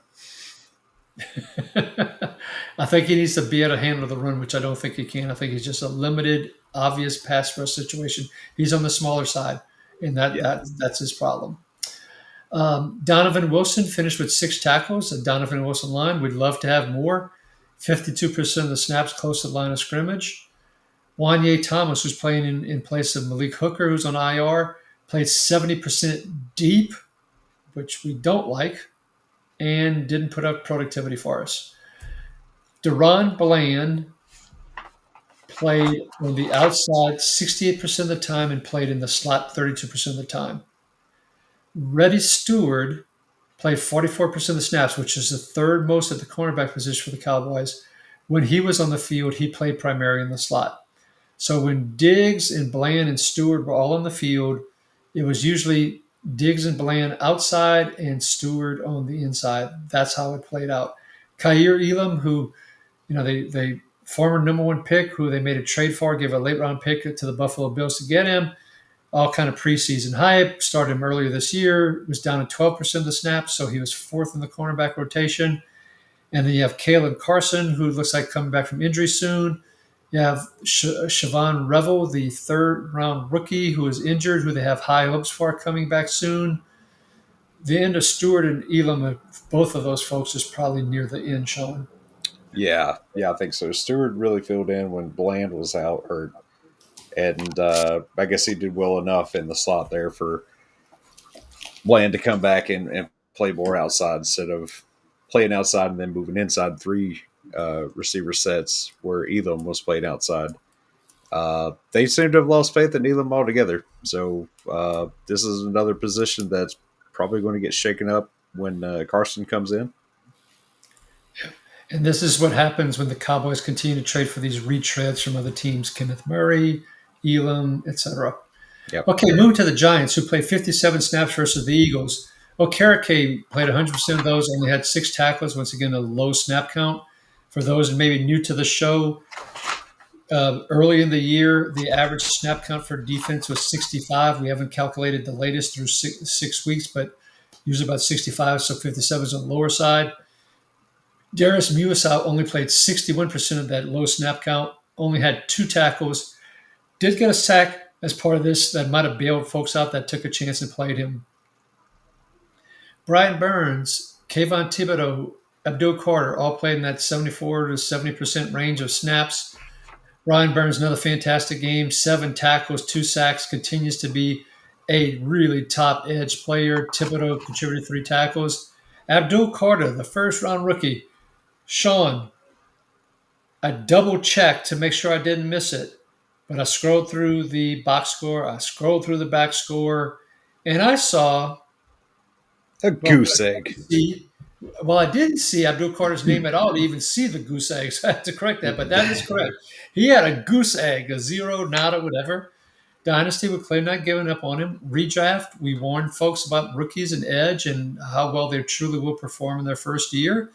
So Abdul Carter, we're in redraft and shallow leagues, we're letting go. Oh yeah, Burns is on fire right now. He's third in the league overall in sacks with 7. Yeah, he's the guy right now. And we've seen Carter jump in, play some linebacker when needed, but right now they're putting him back on the line. Don't believe he's played any linebackers or off-ball linebacker snaps the last couple of weeks. So it's not that usage that's the problem. It's just rookies and defensive line in general, up and down. Now, Dexter Lawrence was up to 77% of the snaps, which is good to see. And he recorded 5 tackles, excuse me. So great for that. Not much else to talk about on the inside. So hopefully this is a start of a trend in a positive direction for Dexter Lawrence because he really hasn't done what we're expecting this year. At the safety position, Tyler Nubin, 95% of the snaps, led the team with 9 tackles, played 46% close at line of scrimmage, which was great to see for him and great to see those tackles coming back. Jevon Holland played 70% of the snaps deep and didn't do much for us. Dane Belton, 28% of the snaps, had 7 tackles. Now, there was a little bit special teams in there as well. But boy, so Jevon Holland, for those that were holding out hope, he's just not doing it. And Tyler Nubin, we're starting to feel pretty good about Shawn. Yeah, with getting a second viable linebacker in there, it's really changed this defense up, especially the usage for Nubin. He's no longer playing as much deep. We're getting to see him back in the box again, and we're seeing the numbers pick up. This is what we were expecting all along. Had injuries not derailed his usage early on. Yep, and we hope that trend will continue for sure. Lastly, a cornerback, a Debo with 7 tackles. Cardale Flott has the number 2 cornerback position across from him. Drew Phillips played 86% of the snaps in the slot, which is a heck of a lot for a slot cornerback. Unfortunately, it was one of these games he only had 3 tackles. But remember, it was against the Eagles. What other wide receivers play a lot besides A.J. Brown and Devontae Smith? Dotson gets a handful of snaps periodically. There's just not a lot of 3 wide. So even though they played him a lot, not a lot of 3 wide, not going to get a lot of IDP points for us, folks. The Eagles played a very nice 69 snaps against the Giants this week. As we move on to the Eagles, Zach Bowen played 94% of the snaps. Jihad Campbell had 90%. Zach Bowen kind of let us down from a productivity perspective versus what we were hoping. Disappointing there. Campbell had 7 tackles for us, which tied for the team lead. But surprisingly, while Nakobe Dean was active, he played, I believe, it was 6 snaps on special teams. Yep. Did not play any snaps on defense. Now things, and last week I talked about the fact that once Dean gets ramped up, And I thought maybe they'd rotate him in a little bit this week, but I still think that once Dean gets ramped up and they feel comfortable, he's going to that inside linebacker position. Jihad Campbell's going to the edge. As the Eagles have now lost on Monday, Zadarius Smith announced that he is retiring, so they lost another edge player. So you've got Jalix Hunt leading the team with 62% of snaps on the edge.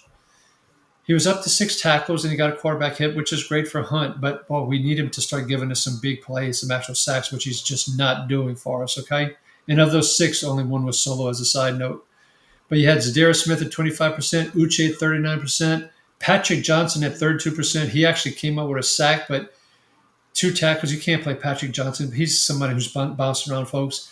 Azeez Ojulari, who they signed as a free agent from the Giants, actually got 3 tackles on 42% of the snaps. He played the second most snaps on the edge. He's known more for his pass rushing than run stopping. The Eagles are in a world of hurt on the edge, Shawn. Do you agree with what I'm saying? Are you buying what I'm cooking on Yeah, the so edge over yeah, time? I'm thinking Zadarius Smith was probably one of the best things that happened to Nakobe Dean here because this puts in line for Campbell to move out to the edge and Dean to jump in the middle. If that's what they are really going to try to do, like they mentioned way back in the draft, uh, it's lined up perfect for him. Now's the time to do it. Yep, exactly right. On the inside, Jalen Carter was out injured, and so I stuck Jordan Davis into one of my defensive tackle required lineups, and he came through in 74% of the snaps, 6 tackles, including a sack. So Nice. great for Jordan Davis.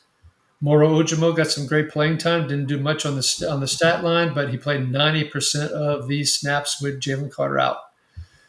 So a couple of potential guys that are going to get a lot of playing time if Carter doesn't return again, and 2 players you can consider in defensive tackle required league, Shawn. I'm with you. Davis, when Carter is out, is seems to be when he really peaks and takes off and steps up. But when Carter's in there, we get more of this rotation, and I don't know who's going to have that good week. I know it's not going to be Carter, but I just don't know if it's going to be Right. Ojabo or Davis. So Yeah, Carter is certainly disappointed this year.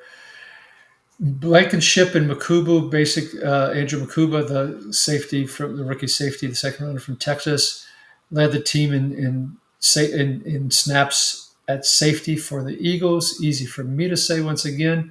It was interesting when Blankenship came out, Marcus Epps went in. When Makuba was out for a few snaps, it was Sidney Brown.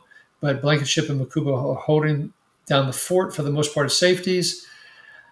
They did play a little bit closer to the line of scrimmage than they typically have in this game, but I think it was partly because of Dart and Scattaboo and the lack of wide receivers. But I don't expect that trend to continue. And so the 6 and 7 tackles that Blankenship and Makuba had, respectively, don't think that'll continue. On the cornerback position, Shawn, Quinyon Mitchell, 19% of the snaps, and then he left with a hamstring injury. Cooper DeJean ended up playing 34% of the snaps out wide, 66% of which means 66% close to the line of scrimmage. He had only played 11% out wide in week 5. If Mitchell's out, are you looking for someone else to play in DeJean's absence? Or do you think, no, they're going to continue to play Ringo and Jackson on the outside and just use DeJean strictly in the slot? I have no confidence in Vic Fangio doing that.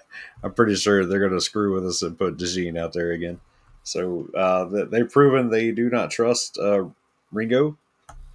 So yeah, they're going to rotate him around. I'm afraid. Yep. So if you have other options, if Quinyon Mitchell's out, which hamstring rode out early in the game, didn't come back. He's likely going to miss at least one more week. Might want to look for someone else besides DeJean.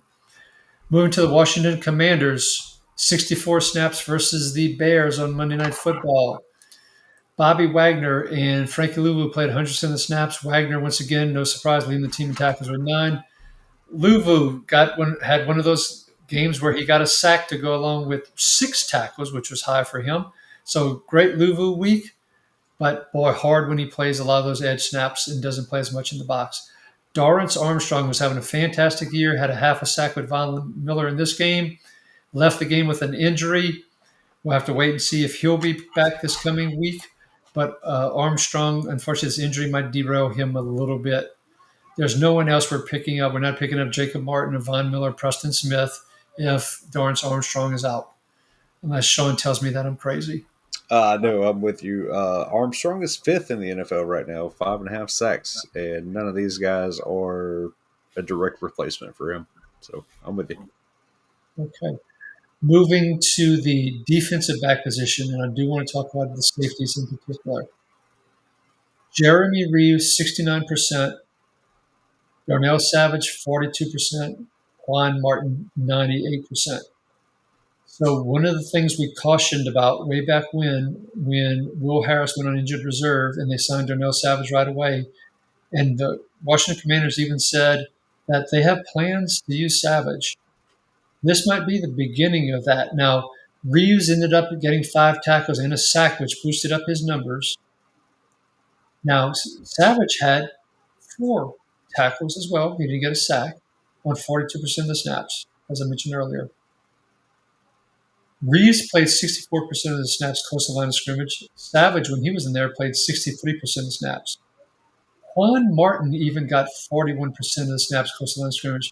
Second week in a row that his deep safety position percent of snap count has come down. It almost feels like there's starting to be a little bit of a rotation in terms of Martin and whoever's at the other position with Will Harris gone, Shawn. And then on top of that, Savage potentially could leapfrog Reeves. What are your tea leaves telling you? My tea leaves are saying that Savage is eventually going to be playing 80 or 90%, and Reeves is going to the bench. And then within that, Martin and Savage are going to alternate in terms of close to line of scrimmage, and they'll both get in that 45 to 50% close to line of scrimmage. Yeah, you're not starting any of these guys as a top safety on your team. Maybe a safety 2, 3 at best, because it doesn't seem to matter who's in there, what the alignments are. About 5 tackles is all we're getting, and that goes back to Will Harris when he was having phenomenal usage, just was not getting the production. So I don't know if it's just the quality of guys they keep putting in there, or something to do with the alignments here that for whatever reason they're just not giving us the numbers. But I feel like Juan Martin is still the guy I want to trust the most out of any of these. Okay. Moving on to the Bears, who played the Commanders on Monday night as well and played 65 snaps. TJ Edwards returns from injury, which means goodbye Noah Sewell from being a factor, unless one of these guys gets hurt again. The other one being Tremaine Edwards. Tremaine Edmonds. Edmonds and Edwards both played 100% of the snaps. Edmonds, once again, this newfound tackling efficiency, leading the team with 13 tackles. TJ Edwards returns to have 9 tackles. Sewell, who would normally be the number 3 linebacker, after 7 snaps and 2 tackles, had a concussion exited the game. DeMarco Jackson, when they needed a third linebacker, it was he that played that role with 20% of the snaps. The reason I'm calling that out is Ruben Hippolyte, who many people thought was a 4th-round reach for the Bears. Some people might have picked him up in Dynasty and trying to stash him in Taxi Squad and all that. This would mean he is now 5th on the depth chart for the Chicago Bears, is Hippolyte. So just keep that in mind from a Dynasty perspective. All right, let's see what else we want to talk about with the Bears. At defensive tackle, Gervin Dexter, fantastic game on 68% of the snaps with 5 tackles and a sack and a half. On the edge, is there much to talk about? Sweat had three tackles, including a pass defense. That's a big tackle day for him. That's a huge day for him. Good, Shawn. And Dominique Robinson, you might notice he had half a sack. He had 3 tackles. You might get a little bit excited. He only played 29% of the snaps. Don't get excited, folks. Don't chase Dominique Robinson. At the safety position, we got some more disappointment from Jaquan Brisker. 100% of the snaps, 55% close to the line of scrimmage, only 3 tackles. He did add a pass defense to that. I think he had an interception on that too. I think that deflection was an interception, so you may have saved your day with that. But boy, he has been disappointing this season for sure. Yeah, particularly in shallow leagues, there's probably other safeties that you can rotate to at this point in time. I mean, Kevin Like Byard, Minka Fitzpatrick. My goodness, Patrick, boy, you're giving me grief on that, aren't you? I'm Byron just had, comparing him to the other safeties out there, and well, he's one safety in particular. yeah. But Byron, his 100% of the snaps had 6 tackles, and that was with playing 71% deep. Now, going to the cornerback position, someone I was really high going into the season on was Kyler Gordon because of Dennis Allen's system as he came over from the Saints. And we talked about in previous shows how Alante Taylor in that role was a top cornerback in the league. When he moved back to the outside and Ugo Madi moved to that role, he was a top cornerback for IDP. Gordon, his first game back, 60% of the snaps is all he played, 2 tackles, none of which were solo. But he did play 100% of those close to the line of scrimmage. So I'm personally not giving up on Kyler Gordon, Shawn. I'm keeping him as a stash, which I know is hard to do with cornerbacks, but I just have this feeling Allen would turn him loose at some point.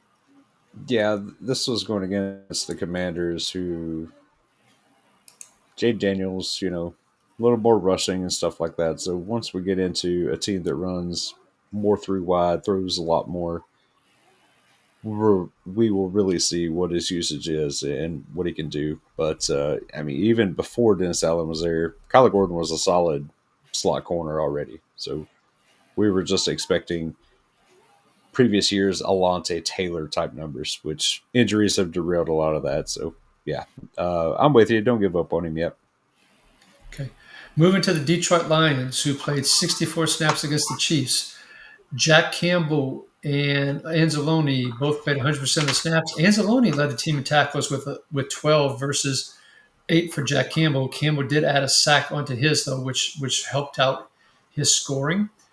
Derek Barnes continues to play a significant number of snaps, playing 92% of the snaps with 4 total tackles. So his productivity wasn't quite what it had been, but at least he had the playing time there. Yeah, no sacks. Aiden I'm sorry? No sacks this week because he does play a And lot on the D line there. that is correct. Moving to the edge, Aiden Hutchinson played 95% of the snaps. He did get a sack, but only 2 tackles. But boy, it's fun watching him play, I must admit. Tyler Lacey played the second most snaps on the edge with 58%, didn't do much. Al Qadim Muhammad, who had a good game a couple of games ago. We warned you to be careful. Hasn't really done a whole lot. Did get a sack this week, but he did that on 27% of the snaps, folks. That's hard to do. Don't. He's one that I think you can give up on. Now, moving to the secondary here, Brian Branch played 100% of the snaps. He had 7 tackles, which was third on the team. But he got into a little fisticuffs after the game, Shawn, and it came out that he is on the hook potentially for a 1-game suspension. Now, he's supposed to appeal it. The question is, will it happen for their next game or will it be a little bit later down the road? Have you heard anything different as we go into this recording? No, I haven't heard any type of result or how quick that's going to be either. I will say that the Lions could really use him this week with potential Kirby Joseph being out. So I'm glad you brought him up. So Kirby Joseph had a knee injury that he's been dealing with, got hurt during the game, looked like, oh boy, this might be the end for him. For it might be 4 weeks on the IR. Went back into the game, played 83% of the snaps. Thomas Harper, the Las Vegas Raider safety cast-off, was who ended up playing the other snaps that Kirby Joseph played. He did have a nice pass defense during the game for those that got to watch it, but boy, DJ Reed, IR, Terrion Arnold, injured, not on IR, but is going to be out a significant period of time. Enos Rakestraw, IR. Avante Maddox was injured and couldn't play. They had Amik Robertson and Rock Yassin playing the outside cornerback positions. Arthur Mullet, Maulet, Mullet, who was bounced around from, I don't know how many teams he's bounced around to, was their third cornerback. They're in a world of hurt in the Detroit secondary once again this year, and Branch's suspension doesn't help. Whoever's offense might be going against the Lions, if they have a strong passing offense, it might be giddy up to that offense. Yeah, because I don't even know who the next safety would be. It was Avante Maddox playing that kind of third safety role. With him out, Thomas Harper came in out after him. I have no idea who they have, unless they have Yeah, somebody stashed on practice squad that I don't know about. now Maddox didn't get put on IR, so maybe there's a chance he'll be back. We'll have to watch the practice reports as the week progresses. But if Branch and Joseph both unable to play, and with Reed and Arnold out, but let me go back to the safeties though. If Branch and Joseph are out, would you play Harper, or and if Maddox is active, would you play Maddox? Thinking it's the scheme that helps with the numbers. Kirby Joseph tends to play that very deep role, so I don't think anybody can replicate his interceptions. Sure. So, Um, I mean, they could get by with putting two lesser players deep and just tell them, just don't let them beat us deep. But you're not going to get that production up close like Brian Branch can produce. Yeah, he's a special player. So you're not going to get those numbers. But, I'm not sure who they play next week, but if it's somebody that's got a heavy passing attack, like you say, yeah, they're potentially giving me a lot of tackles because they're going to get targeted deep over and over and over. So it's tempting. It's tempting. so we'll definitely keep an eye on injury reports, and this is a good time to plug our Start Sit show on Sunday mornings. We know a lot more on Sunday morning, so join our Start Sit show Sunday morning, 11 a.m. Eastern, 10 o'clock Central. We're on the same IDP Plus YouTube channel, and we'll be happy to answer all your questions. And this might be something that comes up depending on the suspension and the injury, so we shall see. Let's move to the Green Bay Packers, Shawn, who played 65 snaps against the Cincinnati Bengals. Edgerrin Cooper, nice to see a little bit of a breakout game for this year. This is the type of game we expected almost every week. Of course, we're greedy, but he had 11 tackles. Quay Walker also 100% of the snaps played and getting 8 tackles. On the edge, though, some people are getting frustrated. Micah Parsons, 89% of the snaps. Once again, no sack. Rashawn Gary, 62% of the snaps, no sacks. Now, I remember falling on the sword earlier this year when one of our listeners, whose name would not be mentioned, talked about the fact that, yeah, with Parsons getting there, it's going to free up Gary, and that's how the year started. But it looks like teams have adjusted, Shawn. Are you comfortable playing? We're going to play Micah Parsons regardless, but are you comfortable playing Rashawn Gary right now? As we've seen a little bit of a dip in productivity here. I think the big key here is Devontae Wyatt not being in the lineup. For whatever reason, felt like when he was in the lineup, this team was really rolling on the outside pressure. So if Wyatt continues to miss, then no, I'm probably benching Gary. I don't know if that's a direct correlation there with those two players, but it sure feels that way. So It if you is a tell very me fair call out. if you tell me Wyatt's playing, then yeah, I'm firing up Parsons, Gary, and Wyatt, obviously. But he feels like the missing piece to me right now. And to everybody's point, this team is underachieving a lot on this pass rush for what they gave up for Parsons or the expectations that Parsons brings. What Gary has shown in the past with his big playability, big games, and then the way they started. Yeah, it's definitely frustrating, but yeah, don't give up on these guys just yet. But let's hope Devontae White comes back because I really do think he is the key to this pass rush. And Shawn brings up a fantastic point because Devontae Wyatt, excuse me, he is one of the best interior defensive tackles for putting pressure on the quarterback. So that's another extra person that you have to account for. Where Carl Brooks is okay, Stackhouse and Brinson are more nose tackle types. Wooden's okay, but they're just not Devontae Wyatt, and there's no Kenny Clark either anymore. So even with Carl Brooks playing 82% of the snaps, we're not chasing that as a side note, even though he didn't really have much from a productivity perspective either. But that is, I think, Shawn hit on the key point, folks, is that Devontae Wyatt being out is impacting Parsons and Gary. It'd be interesting to see if that correlation is correct when Wyatt comes back, assuming he's come back and he's pretty much close to fully healthy. In the secondary, not much to report on differently. This is finally looks like it's fully shaken out with Nixon and Hobbs on the inside, on the outside of cornerback. McKinney and Williams as your safeties, Javon Bullard playing your slot. If they decide to also give Hobbs some slot snaps, which they gave him 32% of his snaps in the slot, Carrington Valentine comes in on the outside. That is the Green Bay Packers rotation, folks, unless somebody gets hurt.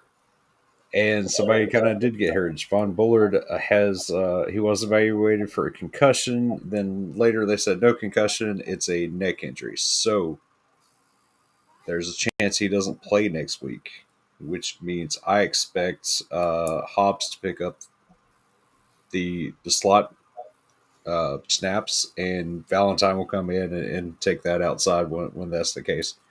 So, which could be very good for Hobbs. And I think the way they would do it is Hobbs would start on the outside, and when they go to three wide, and Hobbs move in. Yep. Valentine is on the outside, so Hobbs would be on the field quite a bit. So that could be really good for Hobbs. Right. So if Bullard does miss, I would only expect it to be a week. I don't expect it to be anything long term.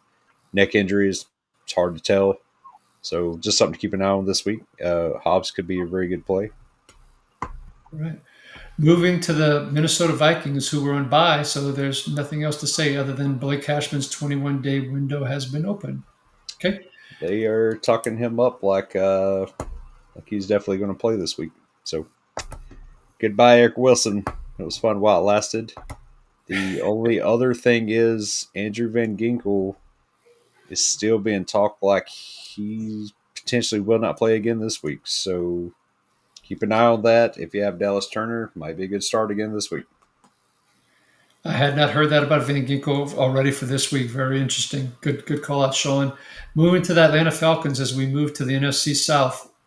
They only played 57 snaps against the Bills defense. Excuse me, against the Buffalo Bills offense. What's interesting is there's no one from a stats perspective that is really just doing phenomenally well for the Falcons defense, but yet their team defense overall is doing fantastic. But Diablo 5 tackles, Caden Ellis 4 tackles, Jesse Bates no big plays really basically this year. He only had 5 tackles, as did Xavier Watts.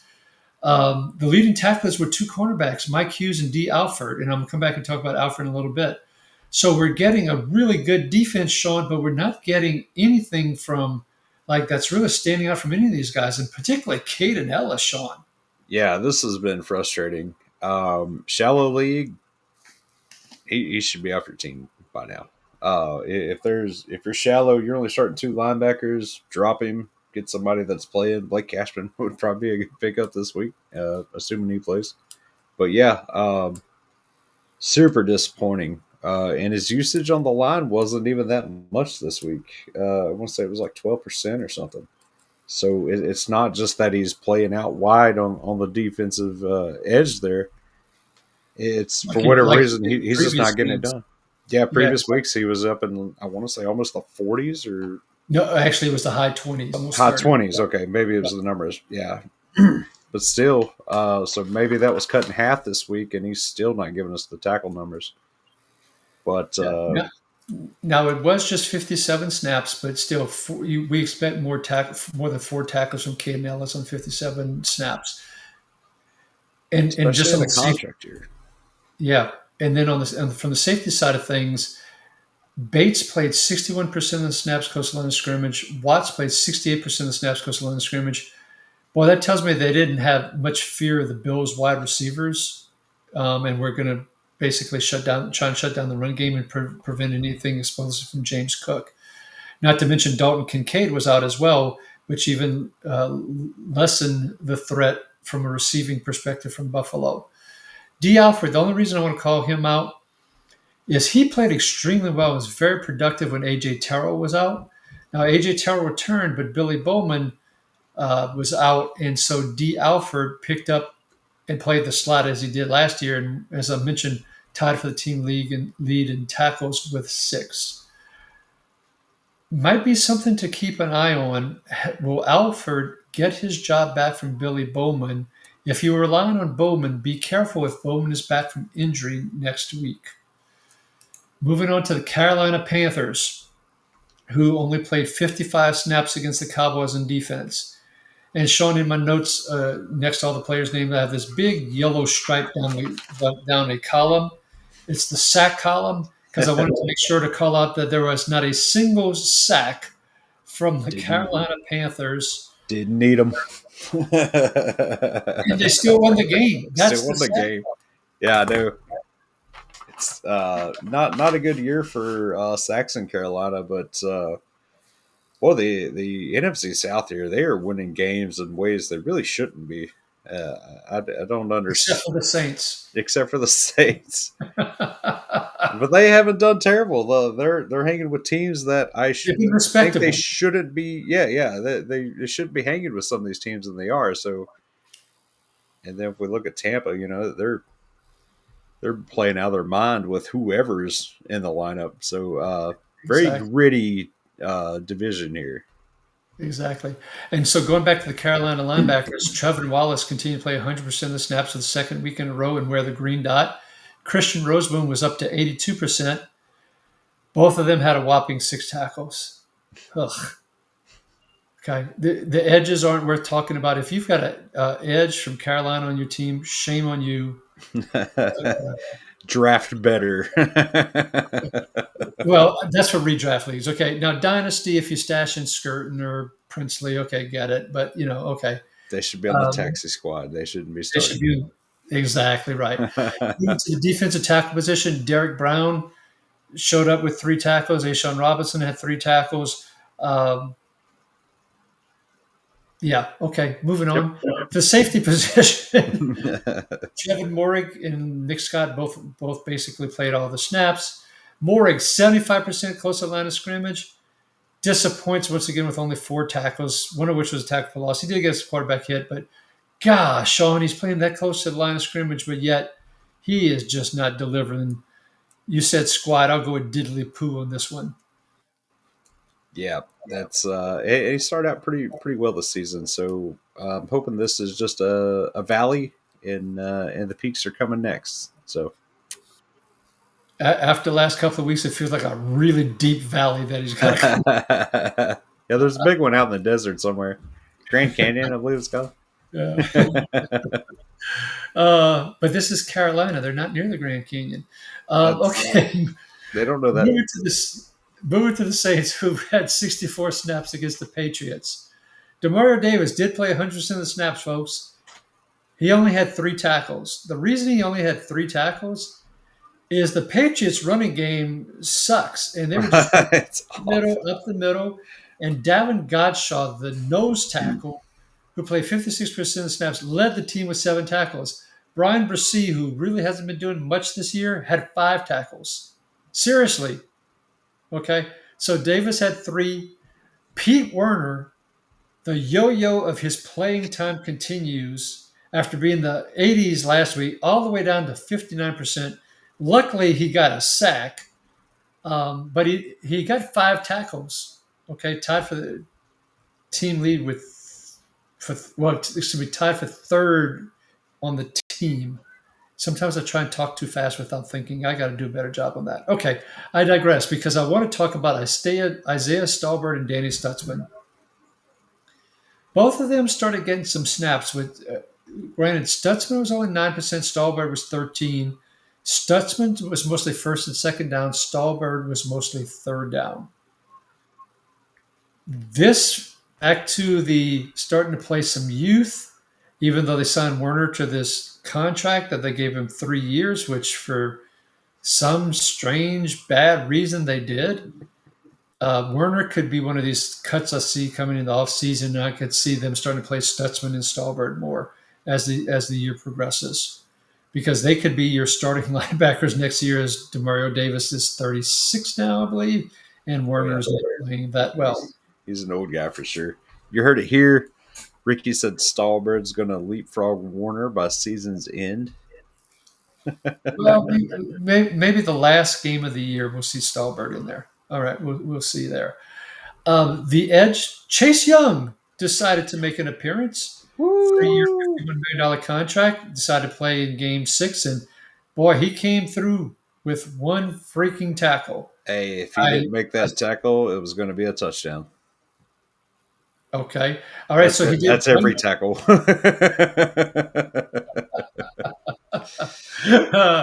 All right. So Granderson, Cam Jordan, Chase Young, Chris Rumph each had one freaking tackle. But once again, the defense tackle came through. And I was looking down the sack column. Other than Pete Werner, you know who else had sacks for the Saints? Nobody. Okay.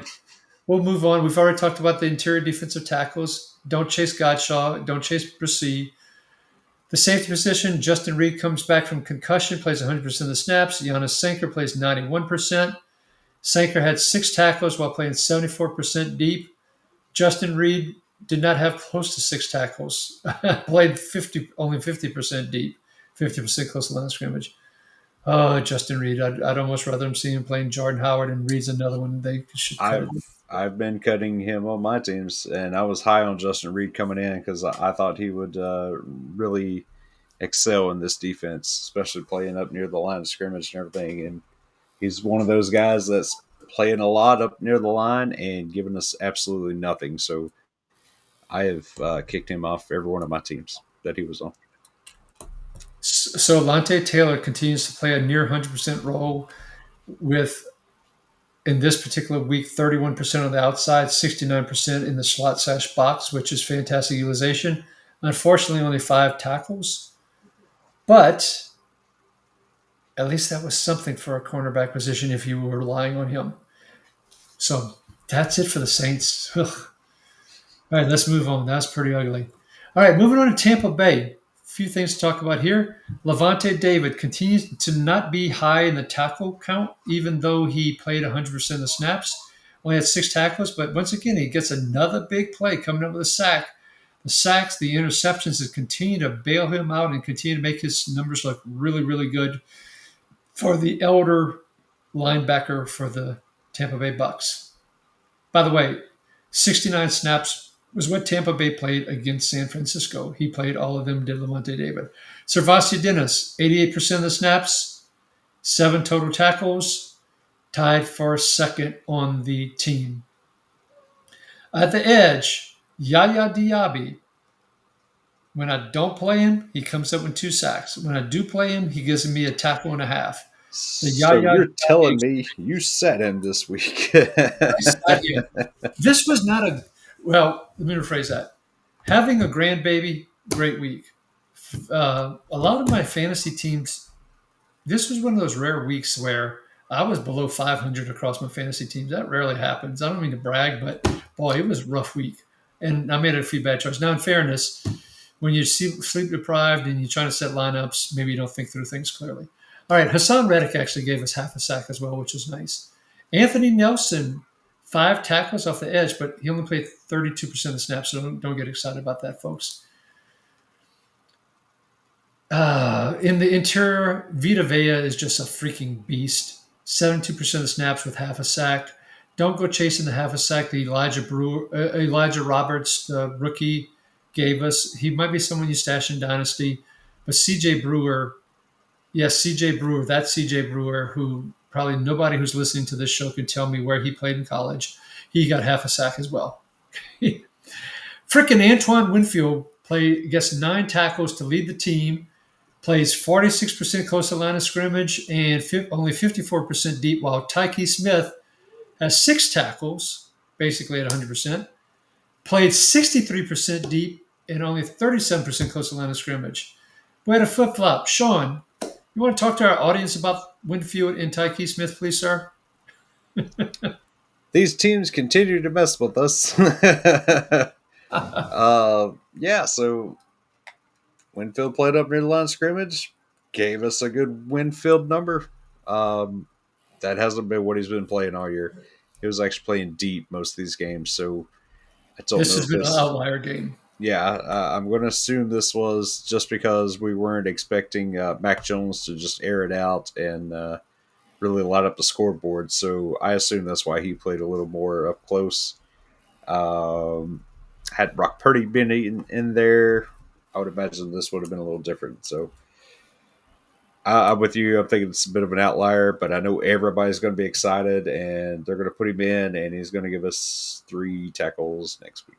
And he'll play 70% deep next week. Yeah.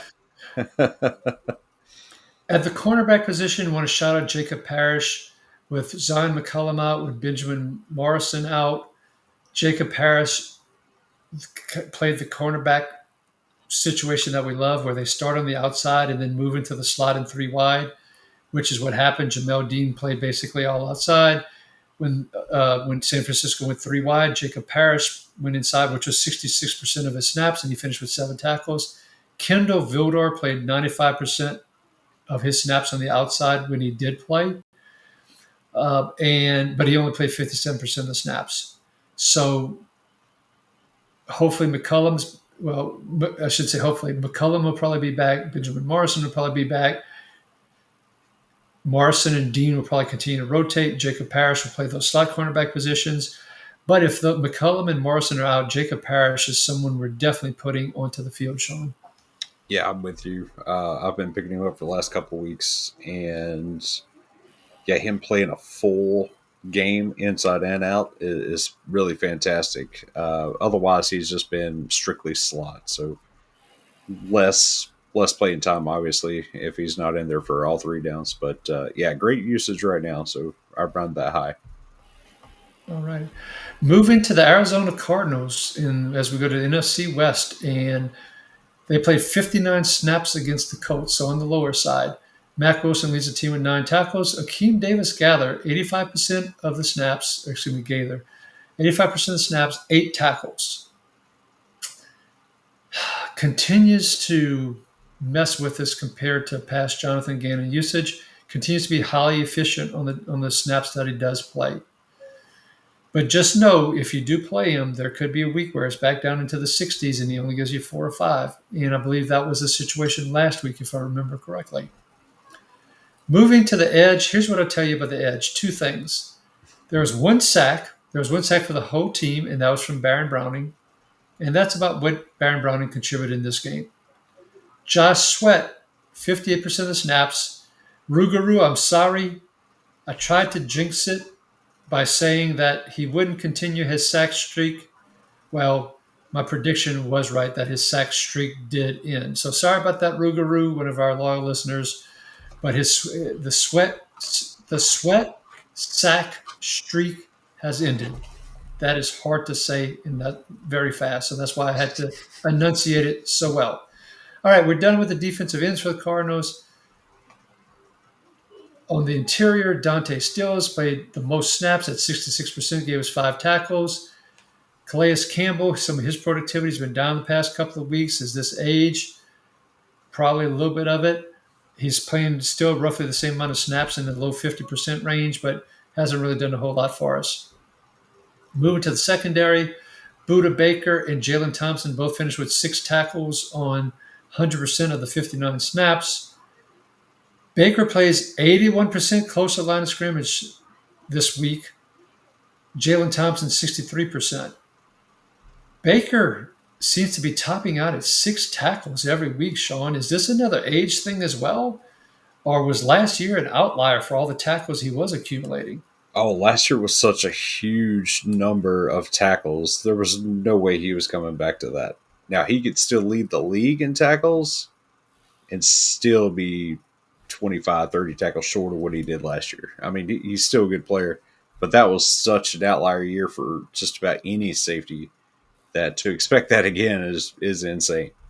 So I'm assuming we're getting some better linebacker play in front of him, and he's just not being able to get to those tackles. Whereas last year it was just Kaiser White and a little bit of Mac Wilson. Where this year Mac Wilson's really stepped it up, and Akeem Davis Gaither is, for his lack of snaps, he is overachieving, I guess is the best way I can describe it.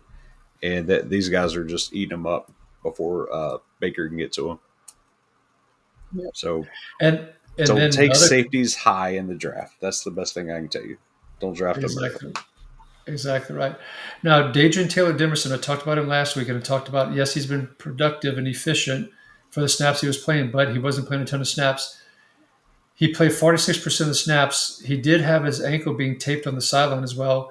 He did play 56% of those snaps close to the line of scrimmage, but the efficiency we were seeing in previous games and our big plays did not happen. I hope that interception slash fumble slash Keachell Clark kick it to the end zone slash Tyler Lockett fall on it from a week ago. Hopefully that hasn't, ruined his self-confidence. He's still someone I want to stash in dynasty leagues, particularly with Jalen Thompson being a free agent. So that's the scoop there.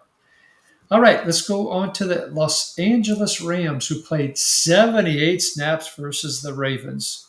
Okay. And with 78 snaps, you would expect some big numbers. And Nate Landman, on only 83% of those snaps, by the way, came up with 17 freaking tackles. So this week he's Nate Land Mega Man. Last week he had a good game as well. There's other games he's been Nate Land Boy or young boy or some young man, something like that. But this week, 17 tackles on 65 snaps. Absolutely incredible. Now the Ravens were kind of doing the up the middle, pass and punt. Well, maybe not the pass and punt part, but they ran Pass the ball attempt. a lot. They did run the ball a lot. They gave Derrick Henry a lot of carries, trying to hide Cooper Rush and try and hide Tyler Huntley, and so that contributed really nicely to the Rams. Nate Landman. Omar Spates was out with a high ankle sprain. At this point, they're still not expecting to put him on IR. In fact, you would think they would have if they thought it was going to be a significant injury. So he should be back in 2 to 3 more weeks. But in the meantime, Troy Reeder and Sean Dolac rotated quarters at the linebacker position. Reeder played the first and third primarily, and Dolac played the second and fourth. Dolac ended up getting more snaps in those quarters, as it turns out. 45% versus 38% for Reeder. And he ended up with more tackles probably as a result of that additional playing time of 7 tackles versus 4. Not that Reeder is any world beater by any stretch of the imagination. Now, I know there's a lot of people out there excited about Sean Dolac, but remember, this was 45% of the snaps. Granted, they played 78. That won't be an every week thing. Okay? And by the way, they're flying to London. I hope they don't do a Jets Denver thing in London, but I digress. So don't get too excited and spend a ton of money on Fab, right, Sean, on Dolac? Yeah, I'm not trusting either one of these guys. That was a pretty even split. We're talking 5 snaps difference. So that's it's not enough for me to want to chase either one of them. Each. Right. So yeah, I'm not after that at all. Jared Verse and Byron Young absolutely continue to be freaking monsters. Young, 8 tackles, 5 quarterback hits, 2 sacks. Jared Verse, 6 tackles, 4 quarterbacks, a sack, and a forced fumble. Wow, mega game. Mega game from both of them. Byron Young is not getting the love and attention that he deserves still. But boy, he is quickly ascending up that ladder, and he's a number 1 edge player. Yes, second in the league in sacks with 7.5. So you got Nick Benito, Byron Young, Brian Burns. So those are your top 3 guys right now, and only one of those is overlooked, and that's Byron Young. And he's been just about a sack a game. I want to say it hasn't been many that he hasn't got something in. So big year. If the Rams are smart, they'll go and sign him to a contract now, so they don't have to Micah Parsons him off here in a year or 2. Good call out. In the interior, Tyler Davis, 6 tackles, Poona Ford, 5 tackles. Once again, lots of running by the Ravens, lots of running right up the middle, 78 snaps. That's outliers in both cases for those 2. Moving to the safety position, with all those tackles happening in front of them, as you would expect, there wouldn't be like huge tackle games. Quentin Lake did get 6 tackles, only 1 was only solo. Curl had 5 tackles, 4 were solo. Kenshin's finished with 5 tackles. But Kenshin's snap count was all the way down to 59% this week. So way down from what we had been seeing from him. Quentin Lake, as typical, played 73% of the snaps close to the line of scrimmage. Cam Curl played 62% deep. He's been a lot more productive, but the way the Ravens ran their offense and the way it just everything was happening in front of them, it's understandable why Curl only had 5 tackles this game versus what he had been seeing previously, Shawn. Yeah, putrid offense, and I think that was part of the reason we didn't see as much Kinchins this week. Um, I would expect him to jump back up going forward. And I do believe Lake threw in an interception as well, so that was a nice bonus for a guy that doesn't He usually get did. interceptions. So, yeah, just a bad matchup here, and just a crazy offense they were going against. So, I'm starting all these guys like I would in previous weeks. Yeah, we're hoping for future defense that play Baltimore that Lamar Jackson returns healthy soon after their bye. Okay, let's move on to the San Francisco 49ers, who played 53 snaps against Tampa Bay. And as you talked about, Baker Mayfield in Tampa continue to amaze. But the big news, we've Mm, been bearing the lead for most of the show here, but Fred Warner out for the year, the man who had only missed one game in his entire career, ankle brutal. slash foot injury after 8 snaps, kind of got rolled up on from behind. So Tatum Bethune is the person that moved into Fred Warner's slot, played the other 85% of the snaps. So 15 that Warner played, 85 Bethune, that's 100. So there you go. So on those 45 snaps he played, he had 10 tackles, 5 solo, 5 assisted. So that's 1 tackle every 4.5 snaps. That's pretty darn good. Now, will that continue? Shawn, you're smiling there.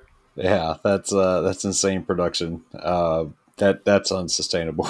You're Exactly not right. doing that every game.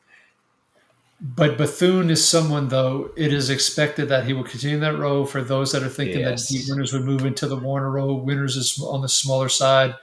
That's not his kind of cup of tea right there, right? That Mike position. So Bethune is the person, unless they trade for Logan Wilson, as we joked about earlier. That's going um, to upset all my waiver claims this week. so I have to admit, I'm putting good money on Bethune in Yeah. all my leagues. You basically have a chance to have a top 15, top 18 tackler. He's no Fred Warner. Let's be clear. But at worst case, a number 2 linebacker. I think he can pay some pretty good dividends for you. Yeah, he's priority this week for me in IDP leagues. Top priority. And because he's not Fred Warner, he's probably going to get more plays ran at him or thrown at him. So even more tackle opportunities. So Fred Warner's numbers plus 25% more. So Oh so wow, that's interesting. that's what I'm thinking. I'm thinking Yeah, I'm he's thinking the gonna trade-off to that though is that Fred Warner makes a lot of tackles that others don't. So that's yes kind of my trade-off thought. But it'll be interesting to see. But regardless, he's a number 1 priority. We are yes absolutely going after him. yep insane amounts of fab being thrown at this man. Exactly right. Okay. Well, what percentage of your budget would you throw at him? Oh, I hate to give away secrets if anybody's listening, but Oh, most of my IDP leagues don't really have fab, but I'm probably going to miss him in most leagues because of waiver priorities. oh, hate So, waiver priorities. but So, if you were in a fab league, what would you put on him? 30 yeah, I'd be okay with 30 actually. So I feel like he's going to be that type of league winner. in one of my salary cap leagues that where I inherited a team. I've got good budget. I'm putting a good number out there. That's all I'm going to say. In case any of them are watching. In case two of his spawn slash league mates are listening. It won't be the 500,000 minimum. Oof. Ricky's got But that's throwing once again, around it's a money, salary guys. cap league. So yeah, I digress. Okay, let's go to the edge where Mikael Williams got his first professional sack. Not much more than that. He and Sam O, who I can't say his last name, y'all can look it up, figure out how to spell it, etc. Played the most snaps on the edge. Ida Gross Matos was out. Bryce Huff only played 45% of the snaps. Didn't get a sack, so he busted for you. By the way, Sean, you know who else got a sack for San Francisco? I do not. No one. No. Woo. Another reason they need to trade for Trey Hendrickson. I'd be okay with that trade. Yeah, Logan what Wilson if they was going trade to for mess me up there. Hendrickson and they have Bozo on the other side of him next year? And with Mikael Williams rotating in and Mikael moving to the inside on pass rush situation, that could be really interesting if they re-sign Hendrickson as well. Okay, moving to the safety position. Oh, this 49ers really screwed with us this week. yeah, So the this is question crazy. was, Malik Mustafa was going to be activated. Was he going to play 100% of the snaps? And who was he going to take it away from? So some people thought it wouldn't be Pinnock because Pinnock had played for Saleh in the past. And Saleh went out and got Pinnock, Saleh being the defensive coordinator for the 49ers. So what they do, Pinnock does play 0%. But the big shift was that Jair Brown played 100% of the snaps. And I saw no report of any Pinnock injury whatsoever, Shawn. This was an out and out change. I don't understand it. Um, yeah, But then it gets more tricky. Let me before you yeah, let go me for it. finish a couple other points. So you go to Marquise Siegel and Mustafa. What's going to happen there? Well, Siegel plays 60% of the snaps. Mustafa plays 40% of the snaps. Both of them played roughly. Well, Siegel was 59% deep. Mustafa was 57% deep. So clear those two alternated. Jair Brown took the Pinnock role. Um, Pinnock had been playing a decent amount deep, but boy, okay, I wanted to get all that context out for our audience about what happened, Shawn. So what's going to happen this coming week? What does your crystal ball say? You can't say I'm not sure. You have to give a prediction. What does your crystal ball say, Shawn? Crystal Ball says that Pinnock benching sticks. It will be Jair Brown full time, and we are still going to see a Siegel Mustafa rotation, probably more in favor of Mustafa this week. 60-40 the other way. Mustafa 60, Siegel 40. With Siegel's been too solid to completely take off the field. Now, them being down Fred Warner, maybe we see a little more three safety sets too. So, interesting. Now, sorry to interrupt you. I thought you had paused, but Siegel's been solid on the tackling side of things, but on mhm. the pass coverage side of things, he has not been doing well. Right. So, with Granted, according to PFF grades, so in fairness, but um, just something else for, as I was talking, it just occurred to me, that with Fred Warner outs, if they do want to go more three safety sets, they have the ability to put Siegel up close and drop the other two back a little more. It's, I guess, depending on the matchup as well. But I do think Jared Brown is, for whatever reason, is the deep guy or deeper guy of the three, and the other two will be playing more up near the line. Again, I think it's still going to be a little bit of rotation next week, and then after that, we'll see what that rotation looks like next week. But I do expect Mustafa to take command with the 60-40 split. Then after that, maybe Mustafa takes it all.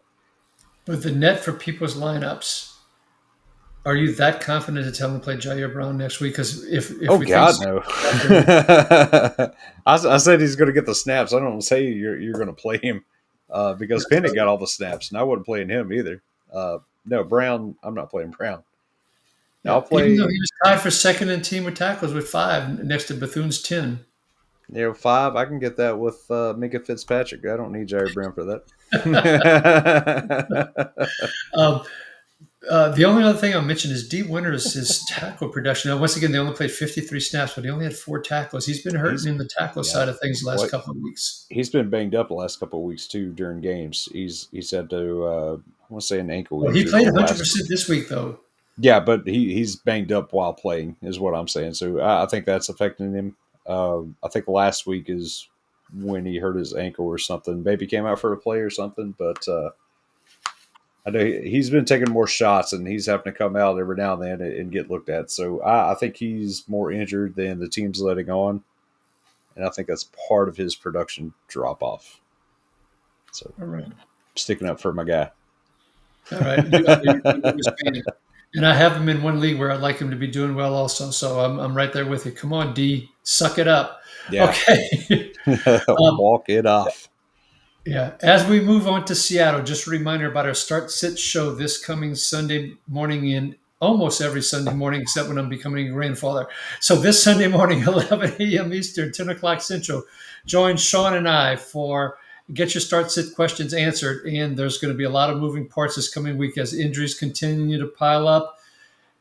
A lot of more questionables. We're here to help you set your lineups. Okay, with that, we moved to Seattle, played 74 snaps against the Jacksonville Jaguars. Ernest Jones played 100%, had 8 tackles. But the big news, Drake Thomas, 92% of the snaps at the number 2 linebacker position. Tyrese Knight all the way to 3%. That would seem to imply, Shawn, that Drake Thomas has taken over the number 2 linebacker spot. I'm pretty good in math, I've got a math trophy I always tease the kids about. But I think Tyrese Knight is in trouble. That's what Seattle wants us to think, and we're all going to run out and get Drake Thomas, start him, and then he's going to play 5% of the snaps. Tyrese Knight's going to play a whopping 32. So, but no, in all seriousness, it looks like Drake Thomas is the guy now. He had been eating into the playing time, kind of leapfrogged him a bit, then it kind of did this, and this is a massive change. And I Yeah. And do there's not been no think this report of was. Tyrese Knight injured. No, no. We weren't big. You and I were not big on Tyrese Knight coming into this season. And I think Seattle feels the same way. They just had nobody else, or were not confident in anybody else to take over. So it looks like they are now. So Drake Thomas is number 2 from a linebacker perspective behind Bethune in terms of who you're chasing on waivers this week. I Pratt still, might be I, out there in some leagues. yeah, Pratt got What do I dropped in think a about? couple, but I still have trouble trusting that LB2 spot in Seattle in general because that could very well drop down to a 70% day or something like that. So Typically, that is great call. Typically, it's been in the low 80s to high 70s in that yeah, role. If you look back a year, so I have trust issues with that. So it's Bethune and yeah, Pratt. If Pratt's out there, I'm probably still taking Bethune over Pratt, but it's close for those two. Yeah, those are the top two priorities there. all right. Moving to the edge, Uchenna Nwosu, since he comes back from injury, continues to perform well. 4 tackles, including a sack and a half, led the edge players with 68% of the snaps. DeMarcus Lawrence right behind him at 66% of the snaps with 5 tackles, 5 quarterback hits, and 2 sacks. So really great game for the 33-year-old. I did look it up. He's 33 right now. Boy Mafe lost some snaps with Lawrence coming back from injury at 55%. Derek Hall was out injured. He would have been next or had been playing a significant amount of snaps, but he was out injured. Nwosu, someone you're chasing, Shawn? I'm not personally, but You're this, you're a Nwosu hater, though. yeah, I am, and it's the injuries and the disappearing acts that I do not like, and this feels like an outlier to me. If you believe in him, now's the time to get him.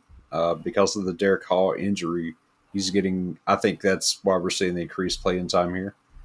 I think that's cut into the rotation a bit. So, if you're a believer, now's the time to do it. I am not, so I just stay away from him. All right. And then in the secondary, lots of injuries. Julian Love was out again with injury. Devin Witherspoon was out with injury. Reek Woolen, the cornerback, was out with a concussion. So Ty Okada played 100% of the snaps in Julian Love's place. Now, we warned about Ty Okada, and he's no Julian Love. He's a solid player, but playing 80% deep as he did this past week versus Julian Love playing 75 to 80% deep are 2 different players. And this week, where Okada was okay last week, this week he put up 1 freaking tackle. Now, Kobe Bryant played 88% of the snaps deep and came up with 7 tackles after kind of laying an egg last week, including 2 tackles for loss. So that's how those two played out. But with Witherspoon out, Nick Emanwari basically played the Devin Witherspoon slot cornerback role, was on the field for 95% of the snaps, and had 9 tackles to tie for the team lead with Drake Thomas. Shawn, if Devin Witherspoon comes back, do you see them giving Emanwari other opportunities? And I'm assuming Love comes back as well. But if the regular starters are back, do you see a path for Emanwari still getting 95% of the snaps? Because right now I'm having a hard time seeing that many snaps for him. 95%, no. Absolutely not. If anything, he would probably cut into Drake Thomas's numbers just to get some more kind of that linebacker slot area. I think that's who would just about have to lose some of the snaps to get him on the field. Now, if Rick Woolen is out again and Witherspoon is active, I could see a situation where Witherspoon and Josh Jobe are the outside corners, because remember they caught up Shaq Griffin from the practice squad, and he ended up being the number 2 corner with 97% of the snaps. So I could see Jobe and Witherspoon playing the outside, and Emanwari playing the slot, at least until Woolen comes back. But if Woolen is back and there's a concussion, there's a probability he's coming back. I don't feel great about Emanwari's, definitely not at 95%, but maybe 75% or so, 70, 75 potentially, as the season progresses. Something more of a traditional just slot corner percent usage, which would be, that 70 to 80 range for, most of those guys. So, we could see something like that. But if all these guys get healthy, I don't know what this is going to look like. Unless Emanwari is just on there eating into a little bit of everybody every now and then. Still, I'm not chasing Emanwari this year. This was a great game and all for him, but I don't see it being sustainable. In a redraft with IDP, sell high on Emanwari. All righty, and that wraps up Seattle, and that wraps up our look at all the teams across the NFL. And hopefully you enjoyed that. Shawn, any quick closing comments to close out today's show? That's pretty much it. Congrats on being a grandfather, Ricky. Thank you very much. The bloodline continues. Good job. All right. Now, everybody, if you like this show, please give us a thumbs up on YouTube and subscribe to the channel. If you have comments, questions, suggestions, as talked about earlier, please put those on our YouTube show channel, and we'll try to respond to them as quick as we can. Give me a follow at RickyRod66 and Shawn at Shawn8386. With that, we'll have our Start Sit show at Sunday morning at 11 a.m. Eastern. And we'll be back next week to discuss Week 7 on behalf of Shawn Teague. This is Ricky Roderick wishing you, your family, your friends great health and happiness. Be kind to one another, and we're out of here, and we will catch you next time. Thank you for watching the IDP Plus YouTube network. If you enjoyed this video, give it a thumbs up and don't forget to subscribe to our channel. Be sure to tap the bell icon to get notified whenever we upload new content.